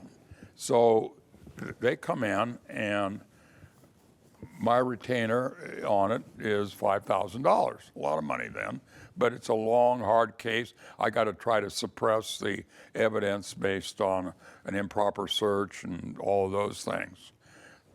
No problem. We got it in a car, okay? And they come back and they pay me in $20 bills. Now I give them, at that time, Carol Hass is my secretary, and I think she probably worked for $200 a month or something. All we do, and we had my rent was $100 a month in the Bank of America. So give it to Carol. Carol puts it in the bank. Fine. Now I got money in the bank. I can live for a couple of months, you know. And comes the preliminary hearing. My clients are on bail. They don't show. Well, when you don't show, you get a bench warrant, and they're arrested wherever they are. Continue the prelim. Don't show. I keep going. Finally, one of them calls me, and I said, you guys are in real trouble. You can't do this. I got a pretty good motion for suppression. I can win your case, maybe, but don't run away. Well, we're in jail. Why are you in jail? And where? Las Vegas. What are you in jail for? Counterfeiting $20 bills. They must have been very good, though, because Union Safe Bank, where we did business, never complained. So that was, and I wanted to make the play, Fenstermacher and Morrison, on that. So then I went over with Don Bosco, and at that time, redevelopment was passed in Stockton, where very unwisely and very unfair to the owners, they just blocked out 9 blocks of downtown, okay? Everything from El Dorado, everything from Hunter Street to the west on a 9 blocks. Don Bosco had been the most prominent attorney fighting redevelopment, spoke at the city council, so all the clients came to Don. Don had never tried an eminent domain case. He was a trial lawyer, but he'd never tried one. I had, fortunately, written the lead article, and I also wrote the chapter in the CEB book for evidence in eminent domain cases. So Don says, you want these cases? I'll give them to you. Give me a referral. And I gave him half. And I took them all on contingency. And I took them on the basis they were offered 40,000. I'll just take half of what we get over that. Anything I get, okay, over that I get half of. If I don't, you keep all the money, okay? So everybody wanted to do that, and I wanted to try cases. Don had a friend, Don's brother, Anthony, was an MD, and he was the doctor for the governor of California at that time, Pat Brown. I think it was Pat, or anyway. So he had an appraiser who was the best appraiser from the witness stand that ever existed. Name was Barney White. And he was an engineer along with an appraiser. He was a periodic drunk, but I had to put him on the stand when he was sober. But when he was on, he was fantastic. So the first case that we tried, and I'd never tried one, I wrote the article, he says, you're going to come with me as we prepare. I'm going to show you everything an appraiser does so you'll know how to cross-examine an appraiser. Did you do this or did you forget to do this type of thing? So we did that. And the first case was the Mariani, you know, the Mariani sisters, Paul Mariani, okay, that has the, what's? Fina. Okay, okay, that's the granddaughters of Jusue Mariani, who owned the store. The first one we tried over there was a big men's selling laborers' clothes and sleeping bags and things like that. And they offered him 40,000, and we appraised it, or Barney appraised it at 149, and I brought the jury in at 149. So that was a huge fee on that for me at the time. I was 26 or 27 years old. So anyway, that we tried that and went on to try not all of them, but a great number of them in that area. And we won every one, okay? Always got more than the offer, except on one case, and that was a case I tried against Dick Rader, and I hired him. So, but it was a bad case, and that one we broke even on. But so we did that. And then I tried a theater case, which was a lot of fun, and against the then hotshot best attorney in town, a guy named Dick Daly, and he just treated me like I was a nothing. So anyway, because I was 28 years old and he's like 50, and he was a good guy actually, but a good lawyer. So Dick, but he just kind of thought I wasn't doing anything or getting ready. So I hire a guy named Rada Harvey, who's a theater builder, to do my appraiser. And there are technical names for every part of a theater. The arch is called the proscenium arch, et cetera. So when I get the other guy on cross-examination, who's the opposing witness, I said, well, how did you measure the value of the proscenium arch? He said, what's a proscenium arch? I said, no further questions. So, and then when Barney is on the stand, I have him deliberately give a bunch of engineering calcs. Immediately objection by the attorney, you have not qualified him as an engineer, he's an appraiser. And in that situation, the court says, or either I said, you can voir dire the expert to determine whether he meets qualification standards. So Daly swaggers up to him, are you an engineer? And we had this set up. Barney fumbles with his wallet for about 3 or 4 minutes. Oh, yes, here's my registered engineering card. Blew him away. So we had so much fun, you know, trying cases. Then while we're on cases, I could go forever, but just do a couple more, huh? Yeah. Okay. Then Bob Richwain and I, about 19 64 or something like that, went into partnership. And we built the building, the brick building, you remember, at the corner of Hunter and Weber. And it was right across from the courthouse, real easy to work court cases, keep the witnesses at our office. So Bob had a friend who was the radio announcer on K-Joy, who about every 30 minutes would say, and as I'm sitting here, it's right across the street, I'm seeing here it's 11 o'clock at night and Freeman and Richmond are still in there working. And he'd keep giving us plugs. So that helped. And then the other thing is this is one of the few cases that you get in criminal law where there's factual innocence as opposed to the prosecution does not prove guilt beyond a reasonable doubt. I get this police report, which is like this. Baroda's brother, okay, is the announcer. Baroda in Los Angeles just got out of law school but wants to be a businessman. He buys a company called Detronics, which makes the nuclear warhead that explodes a nuclear bomb, the switch, okay? Doesn't know much about that. He's a businessman, okay? So shortly after he's there, this big manufacturing facility catches on fire, and burning up in the fire very expensive equipment, okay? Very, very expensive equipment. And the microscopes that were $10,000, $12,000 a piece at that time. So Baroda naturally files an insurance claim, and he has the bookkeeper secretary fill out the inventory because they had an inventory of all of their equipment, all their woodworking equipment and everything. So they did all these microscopes and everything, and he files the claim.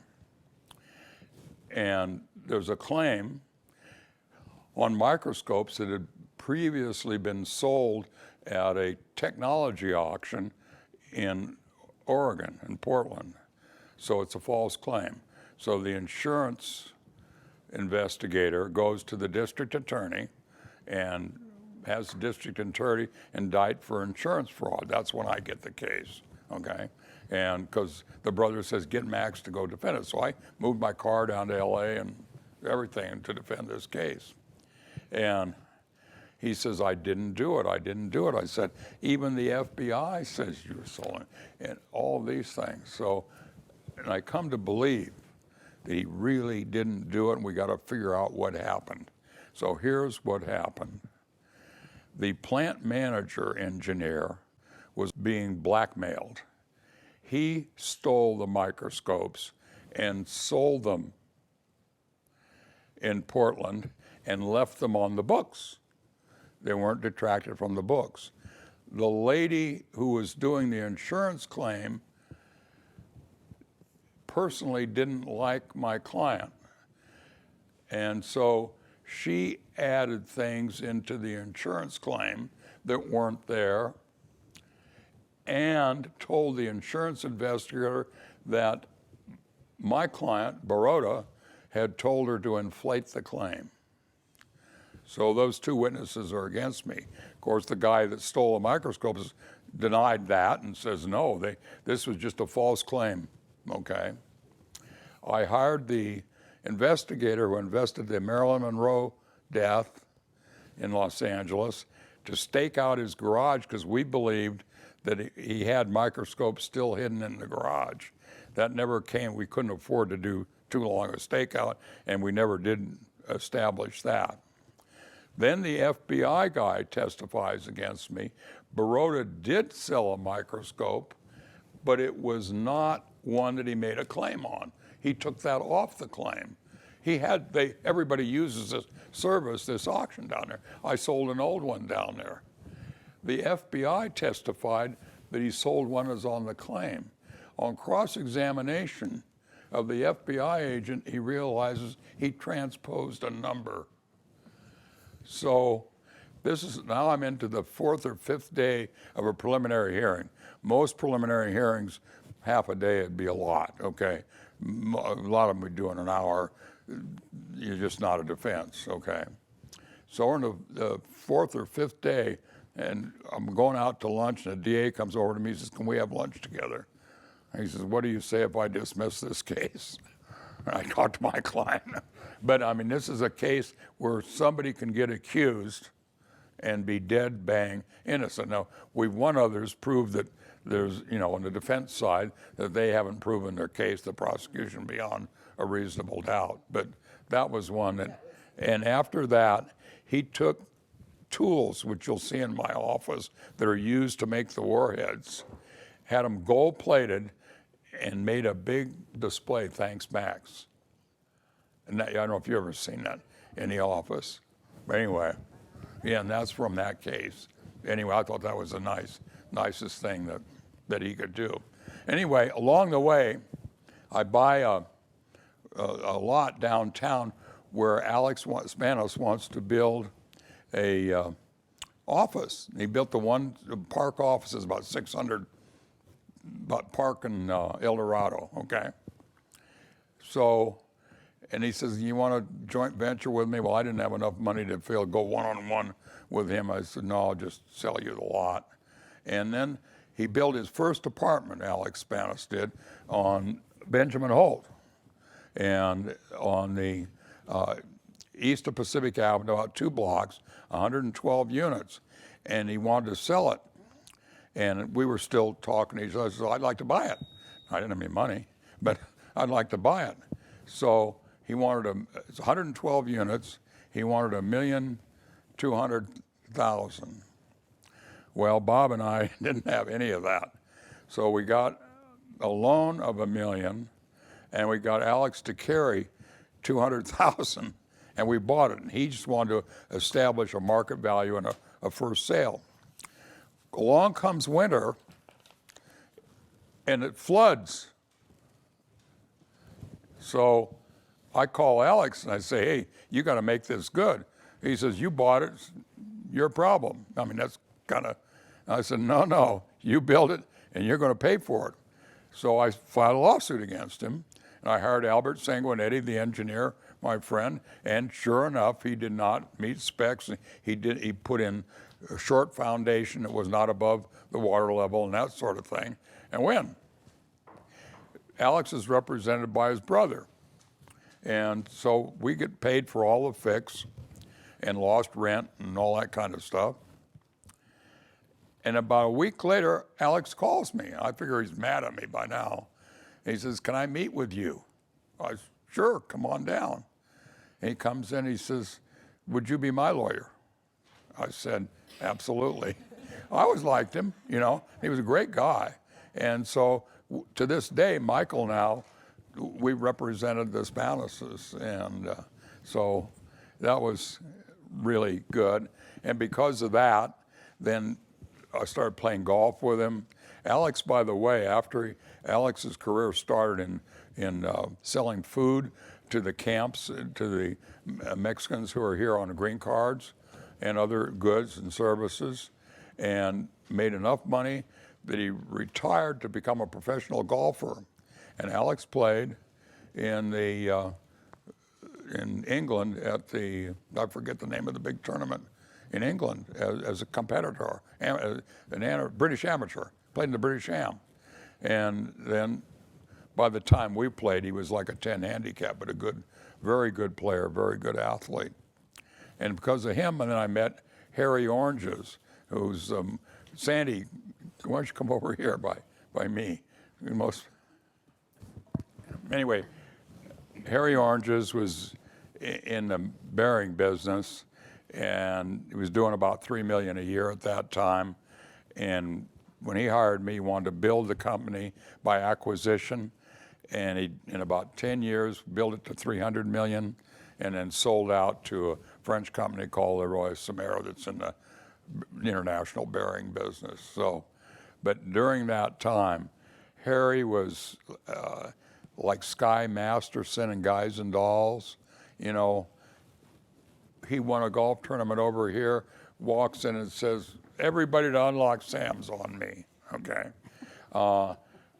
when Sandy and I first started going out, he's down in Las Vegas. Come on down, stay at the hotel with me. It's all comped and this and that.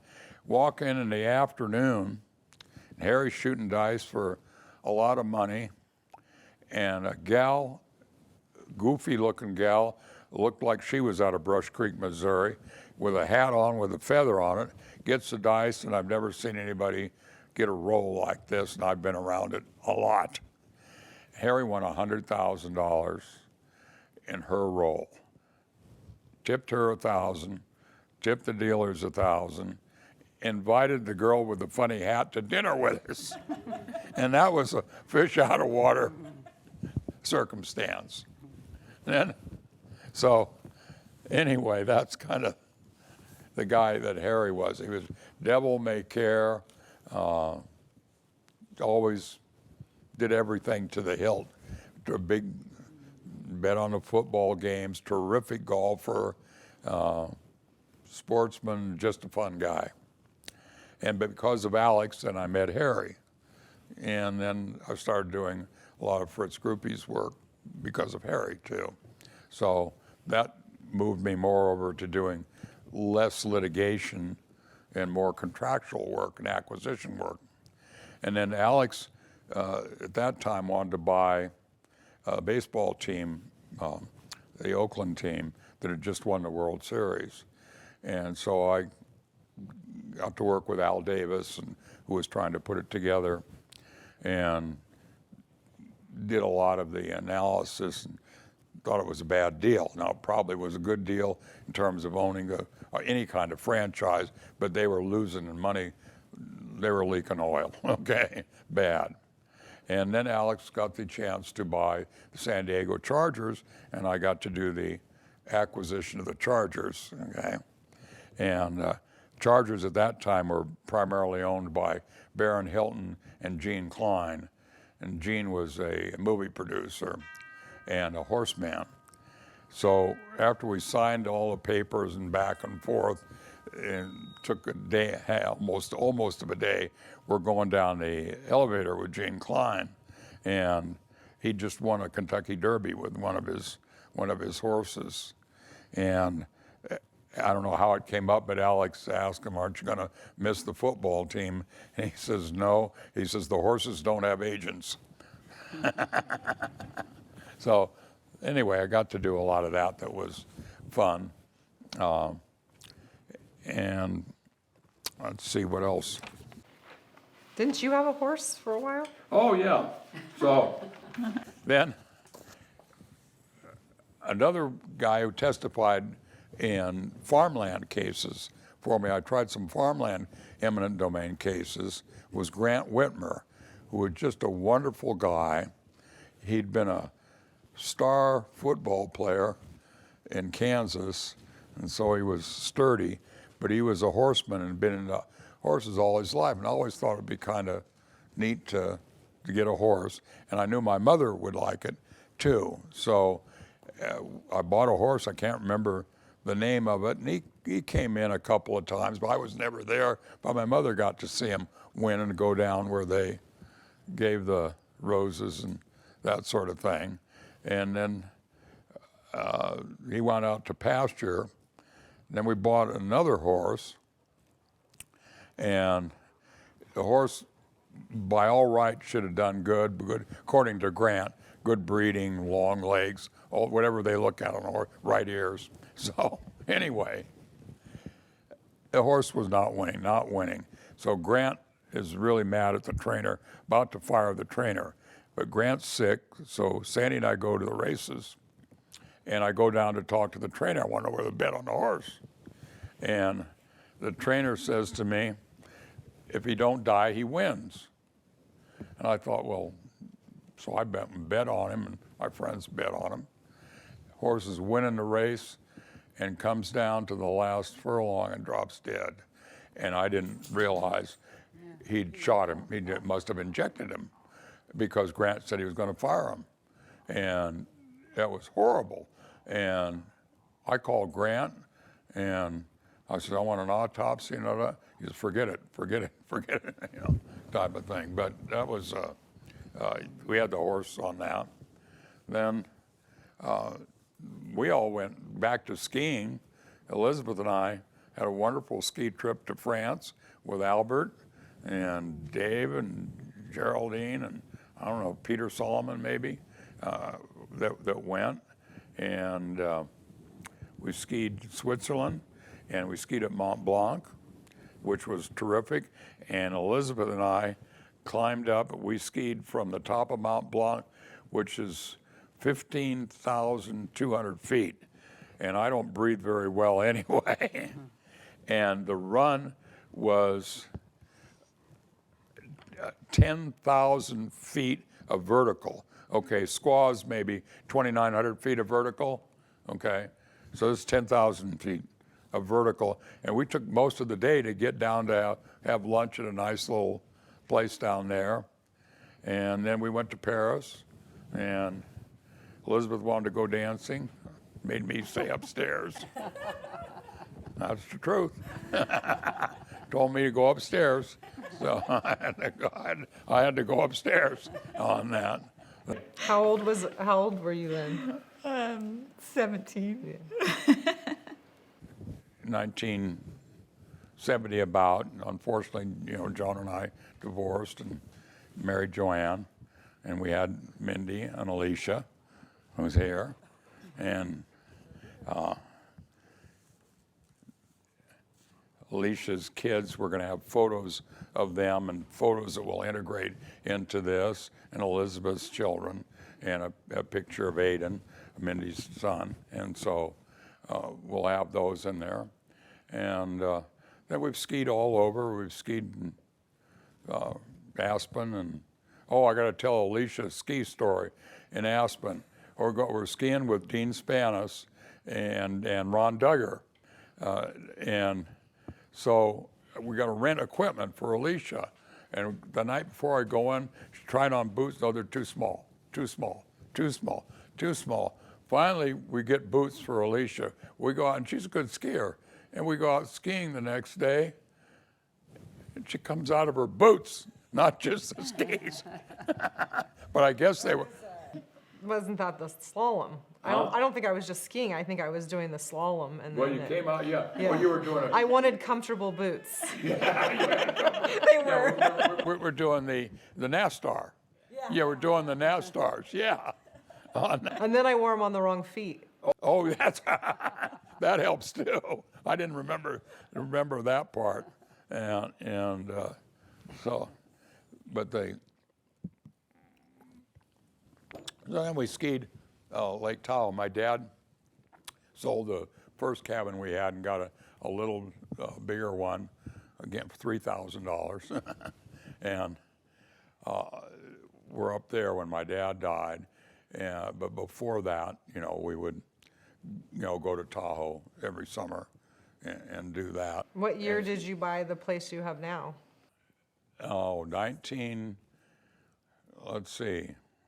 Bob and I, in about 1965, bought the little condo on the lagoon, and then we sold that.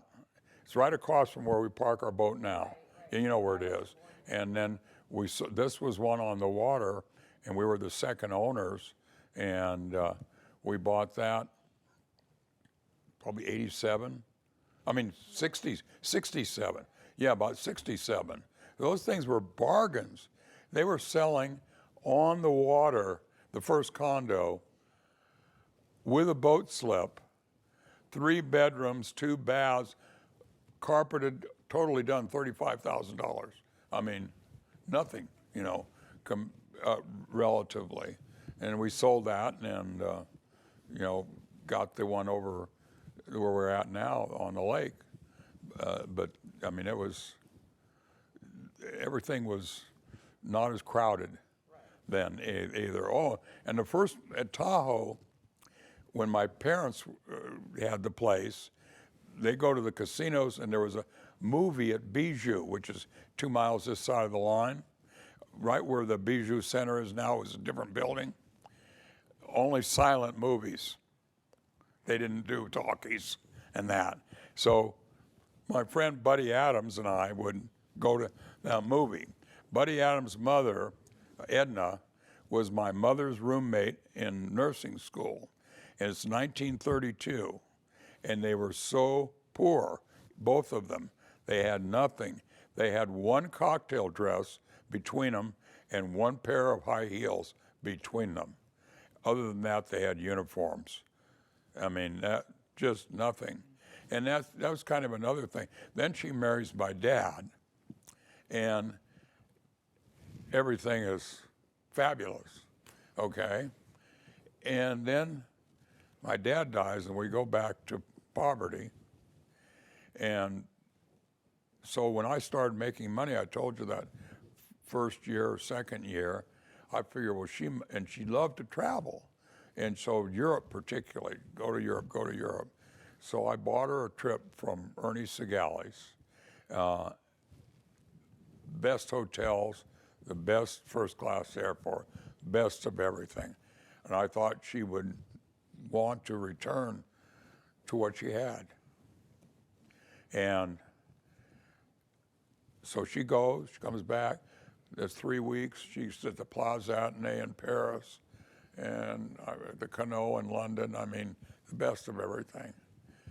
So I'm playing racquetball with Ernie Segali every day. He was a terrific athlete. And Ernie says to me about 3 months after my mom got back, he says, I don't know if I should tell you this. I said, tell me what? You know, that kind of was a strange lead. He says, you know, your mother cashed that trip in. I said, did she go? Oh, yeah, she went and stayed in flop houses, you know, and put the money in the bank. And all the time, I thought, in fact, the only fancy clothes, well, two things I remember of her dresses, this beautiful blue suit at the Wonder, which is, my dad says, let's go over here, got to get something. I don't want to. So he finally put her in this beautiful blue suit, shoes, everything that goes with, and bought it, you know. She wore it a few times, and she did have one nice, you remember the big square shoulder pads, you know, a beautiful dress that she'd sometimes wear at the lake. Because at that era, when we go to the casinos, my dad wore a suit, and his friends wore at least a sport coat, shirt, and tie. And the women were dressed, sometimes in long dresses. I never saw that, but my mother recalled when she was dating my dad that sometimes they'd go to Calneva, and she was supposed to wear a long dress on that. And now it's, you know, none of that. It's hardly that, but it was all that way. And so it was the same with clothes. You know, I'd try to get her. But she loved travel, and she went 6 months to Europe. She was hired by a archaeological company that was digging into Roman London, and she was hired to determine the diet. Well, the Romans, even in the time of Caesar, in their buildings below the atriums, they had sewers. The Romans were the first to have sewers. Everything went down a sewer. So they dug down the sewer, and my mother's job was to take whatever remnants of food, usually fish, and try to classify it so that they would report what they found the diet was of the Romans in Roman England. And she did that for about 6 months. And she could ride, and she was we'll have a picture of it later, she was a show rider when she was like 20, and also did jousting, where they, not with the sword, but you ride at each other and try to grab the feather off the top of the horse's head that was attached. You race at each other, and she did, she was really, and she did the, I forget the name of it, where you do the jumps, the English riding, and she did all of that. And, and one time, of course, my dad, not into horses either. Yeah, so anyway, Larry Edwards, who was just one of the great old-time attorneys in Stockton, being Nat Brown Jr.'s father-in-law, okay? So she knows who Nat Brown Jr. is. So anyway, Larry's a friend of my dad, and he's does very well, and he's got horses and a ranch out in Linden and that area. So he's going to give my mother a retired racehorse. So we go out there, and my mother gets on the horse, and the groom wrongly, she thought the groom was afraid they was going to buck my mother. My mother didn't care about my mother to handle the horse. So he reached for the bridle, and the horse fell over backwards on my mother. So my mother's hurt pretty bad. My dad, we're out of here, no horse, no, nothing like that. Injured badly? She was hurt for about 2 weeks, but she didn't, nothing broken, luckily. I mean, because the horse fell on half on top of her, you know. So that was, I got to do a lot of fun things. We had a wonderful county fair here, and my uncle's partner in the gambling always had the best box and always gave me tickets, and me and my buddies, he didn't go out there half the time. We'd go out there and take our squirt guns right on the Ferris wheel and shoot at people. So, Now, I know Grandma obviously never remarried. Did she ever date or have a significant Dogs. other? bow wows, I mean, bad guys. bow wows. Because you said so, or because? My opinion should be primary. Anyway, yes, she did a few, and to my mind, they were jerks, okay? They were nothing like my father, you know. Nothing, you know, and I just didn't like it. One time she was going to marry a young guy who did what's your job. He was running he was a ski operator on that. And he was, I guess, okay, but I didn't think it was, he was maybe 27 or 28, and my mom was 42 or 43. And John was her name. And I, anyway, she didn't. I was very upset about that. You were against that. Yeah, so I'd have still been in like junior high school or grade school at that time. Yeah. And he'd been a roomer at the house, you know. After the war, mostly these guys were vets. I remember one of them was a couple of them were really nice, take me around.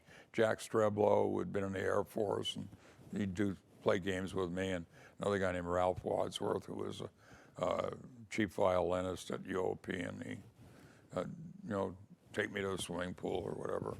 So it was nice. But and then the other, I don't remember that much about the other guys, but they were nothing, you know. And Well, and she was always so independent. She was always so independent. yeah, she was. But I tell you, I never ever did she argue with my father, ever, or I didn't see it if she did. And if he said something, said the wall was green, it was green, because it probably was. I mean, she respected him, you know, so much. And they both liked Shakespeare, and they would go to Shakespeare plays, and like Tom Keeling, they would read the parts to each other occasionally, you know. I did see that. Our big acquisition when I'm young, maybe 11 years old, was a phonograph. We never had a phonograph. And they had, I guess, Rachmaninoff and stuff like that. There wasn't much popular music, at least that we had. And then the cabinet we bought at Tahoe, the people left the furniture behind. The $1,700 cabin came furnished 2 stories, including the bedding, the silverware, everything. And it had a wind-up phonograph, like the old Edison phonographs, but it was broken. I never could get it to work on that. So those were different years. And I do imagine, you know, my dad growing up in Boston, I'm sure the streets were mostly dirt, and people were still getting around by horses, you know, and that's how, skipping around, how Florida became popular because in the summer, New York was built up so high and so dense, and you'd have the horse manure in the street, plus people didn't have sewage, throw that in the street and it would stink to the high heavens. And so the people who could afford it went to Florida at that time on the thing. And I always had different experience. My dad was friends of all the owners of the casinos. So there's a famous baseball player, Ty Cobb. I don't know if you've ever heard of him, but he's in the league with Babe Ruth or any of the other greats, okay, Joe DiMaggio, but earlier on. And so he came up the lake, and they built a new casino called the Tahoe Village at the foot of Kingsbury Grade. And so my dad's there. We're there on a Sunday morning. My dad's out at the crap table, and Ty Cobb is there. And my dad sees a guy who's either part owner or the number one manager of the Bank Club in Reno. The Bank Club in Reno in the 1940s was the biggest casino in the world. Vegas was nothing till Begsy Siegel came there in 47, and they built the Flamingo. That wasn't even built when my dad was alive. So the biggest casino, and people come from all over the world to get married, divorced. They had the quickie divorce in Reno and a 6-week waiting period. Now there's none, but that was the law then, 1 year in California. So the guy that my dad knows who runs the Bank Club is sitting there dealing the crap game, and my dad, that's not right, you know. What's he doing here? I mean, okay. And so my dad waits for the shift break, and he watches, and my dad's friend throws we'll call it chuck-a-luck. Okay, if you're going to cheat and put in bad dice in a dice game, okay, you pick them up left to right, and the bad dice are hidden in your little fingers, and you pick up the real dice and you throw them out that way. Well, they get caught if they throw out 3 dice. Today, they're not allowed to touch the dice, but I'm going back in an era where everything goes. So they wait till Ty Cobb gets the dice, and he throws them a chuck-a-luck. This guy could juggle 60 dice, no way, except on purpose. And Ty Cobb, who was a hothead, raised his cane about cheat, got the place labeled as a cheat place, and they went broke.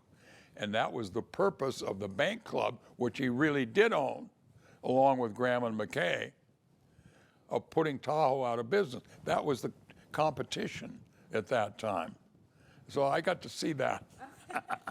And my dad, he threw a chuck-a-luck. So, yeah, on that. Okay, and then about 35 years ago, more or less, Oh, that's about right. Sandy and I got married, and been here all that time on that, and get to go skiing, and she can do all the things that I can't do now. I wish I could ski now, but I got my back done, so maybe I'll play golf. I'll find out on the 19th. My mom and my dad and the culture in the home was always for education, particularly my mother. They both read a lot and both extremely knowledgeable, and I always believed that whatever I learned at home was far superior to what I could learn in a class. And not that I didn't have some very good teachers, as we talked about on it, but so in turn, I valued interesting education, and I was probably a little bit of the same of Ryland's traits. If I thought it was stupid, I didn't want to do it, okay? And if I thought it was interesting, if I liked Latin, I'll get A's in Latin. I got C's and D's in gym, and they'd try to make me run around the track, and I got half asthmatic, and I can't run anyway, and I'd come in 2.5 minutes for 4:40, you know, so, but a lot that I did really like, and I think it's important, and this I value so great. I mean, I think that I've worked since I've been a lawyer, 1961, not work at all. I've loved doing it. I've loved almost every minute of it. Sure, you have a few bad, hard things you have to do, but just to participate in it, and particularly at that time, the courts have become very bureaucratic now. A lot of discovery that we didn't have to do. The first major cases I tried, which in today's dollars would be millions, no depositions. Let's tee it up and play. That's what I like to do. We don't, now it's interrogatories and that. But overall, I just loved being a lawyer and loved what I got to do. A lot of luck that I got to go with Chargan and Briscoe and get 3 years of straight trial work. You couldn't get that anywhere else in the world. You can't get it today. Public defender's office, you got to wait 3 years before you can try a case under the new constitutional law. You know, because you're not an adequate defense, all that baloney, okay? In fact, I went to the Supreme Court on the Delta Dynamics case, which changed the parole evidence rule in California for the worse. And at that same time, they were arguing the first constitutional competency case, 1970s, where not only you're entitled to a lawyer, but a competent lawyer. And the problem is, what is a competent lawyer? Does it mean you're 40 years old? Does it mean you're 30 years old? There's no such measurement. But now you see a lot of appeals because, for example, I've chosen in 2 cases not to plead insanity. Well, if I left it out today, I'd have to make a record why I didn't. Otherwise, it'd be incompetent counsel. Briefly on that, I tried a murder case I got to tell about that occurred out a little bit out of in Thornton near Lodi. And my defense was the guy needed killing. And so what happened is my client, a nice young veteran boy, farmer boy, very quiet, almost autistic, gets out of the service, working on the farm for his father, and comes and sees a girl he went to high school with. Can I buy you a Coke? She says, fine. They're about 20, 21 years old. They go into the bar in Thornton, maybe they were 21, buys her a Coke, and his bully's in there. He says, you can't be with that girl. That girl used to be engaged to my friend. Get the damn out of here. And start beating him with a pool cue. Okay? My client, who's about 6'1", hides under the pool table, and he and his buddies are beating him with a pool cue. Over and over, they beat the hell out of him. So this is at noon. My client goes home, gets his father's shotgun, saws the barrel off, drives to Stockton, buys ammunition, comes back to the farm, takes the ammunition, makes sure the gun is right, practices with the gun, and goes and sits out in front of the bar and waits till midnight, some 12 hours later. And when the guy comes out, he blows him away. So the guy deserved to be killed. It was my defense. The law doesn't recognize that defense, unfortunately. So I had to technically put in a what we call lesser included offense instruction for manslaughter. So when I get to cross-examining, I keep making the point. The prosecution, I think, not very brightly, wanted to put in a picture of the corpse. I can exclude it. The judge says, Max, come to the bench. Don't you know that you can object to that? I said, I have no objection, Your Honor. I want the prosecution to be able to put on any case they want. This guy's tattooed to the hilt, proving just what I want to prove, okay? So then he puts the mother on the stand to testify he was a good boy. I had a rap sheet that I'd gotten on him, which I wasn't supposed to have. Would you still say he's a good boy if he did this and this and this? And the one that I liked the best, he liked to pour gasoline on cats and light them on fire and swing them by the tail and see what they do in the park. Do you still say that he's a nice boy? Okay. So I did that, and my client got manslaughter in 2 months. The district attorney argued for murder 1, saying it was premeditated murder. I didn't think it was. So that was the guy needed killing defense. And I did a couple other murder cases I don't think we got enough time to tell about. But, just to the kids, you got to do something you love. That is the main thing of anything. And if you love it, it's not going to be work. Otherwise, it's just going to be grueling and you put in the time. I did all the bad jobs. I didn't like any of them, everything from the railroad to the can company to the wrecking yard. I met some nice people, had some fun, but I sure wouldn't want to do it. And so I've been so fortunate to get the clients, and Bosco referring cases to me. Oh, and Jack Miller would send me cases to try in San Francisco that he didn't want to try. They were smaller cases, and one of them is he was giving the wedding party for Ingrid Bergman's daughter.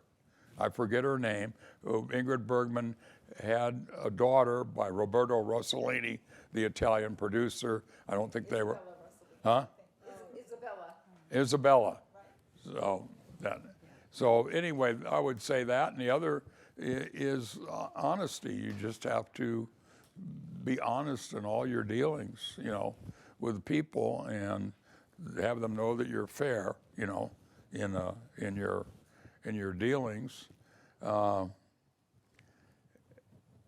It's hard. Everybody's got to live their own life in their own way, and I've been fortunate. I have 3 wonderful daughters. Mindy passed away, and Elizabeth, and Alicia, and Sandy, and had 2 marriages that didn't work out. Probably my fault, but it is what it is.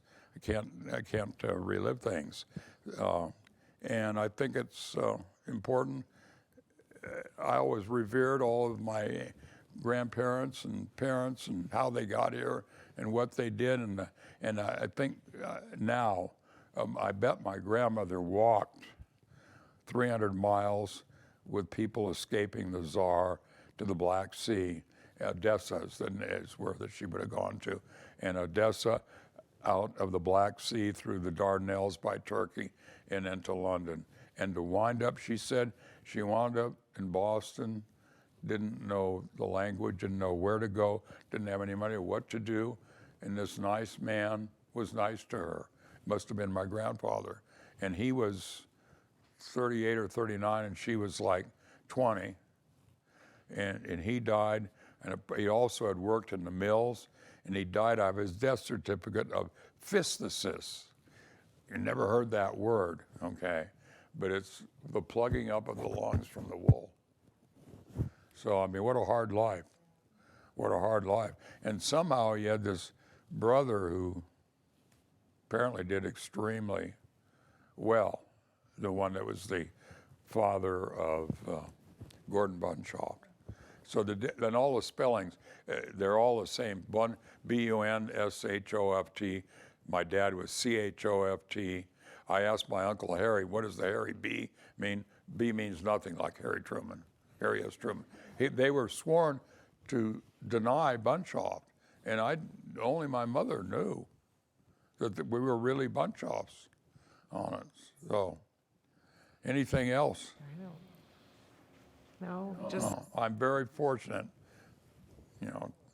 very fortunate to have Elizabeth, and Alicia, and Ryland, and Olivia. And we're going to see pictures of them all, and Max, and the triplets have done phenomenal.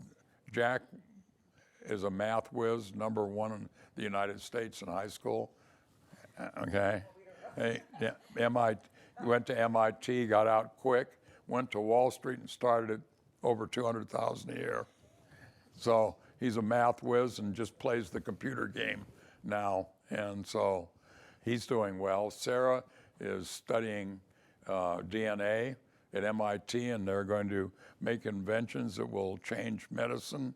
The newest one is going to be out to early detection of cancer through RNA that she's working on by a blood test. You don't even have to do a biopsy.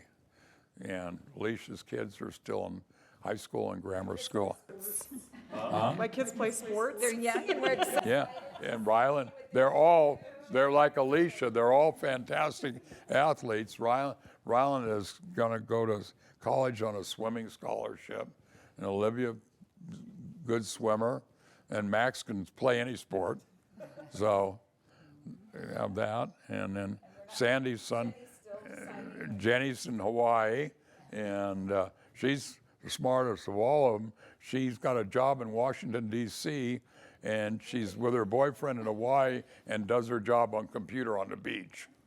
And and then we get to see Sandy's son, Michael, all the time. And you'll see pictures of him that we've put out, and he has a construction business and graduated with a major in mold, environmental mold science. Mold is what he knows most about, I think, environmental science. So good, all good family on that. Anything else? Huh? And Aiden's in high school. Aiden is Mindy's boy, and then she has another boy, Benny, who's a little troubled, and so we won't go into that. But Aiden's in high school, and he'll be 16 soon, and we're just waiting to see what they'll all do. You've done good, Most Dad. anxious- You've done good. Huh? You've done good. You've raised a tremendous. I raised good girls.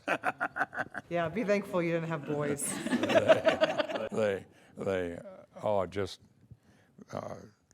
I'm just grateful for that after all is said and done, that we're close, I love you. We love you. That's the best of everything. The others are just stories, The stories make up who you are. Yeah, so there's a lot of them. I could tell a lot more cases, but I don't think we have any more. I think you should write a book for that. When Mike Berlsheimer wanted me to write a book on the Fred Hauser shutting gambling, and then Earl Warren taking credit for it. Earl Warren wound up on the Supreme Court on that. So that was all good stuff.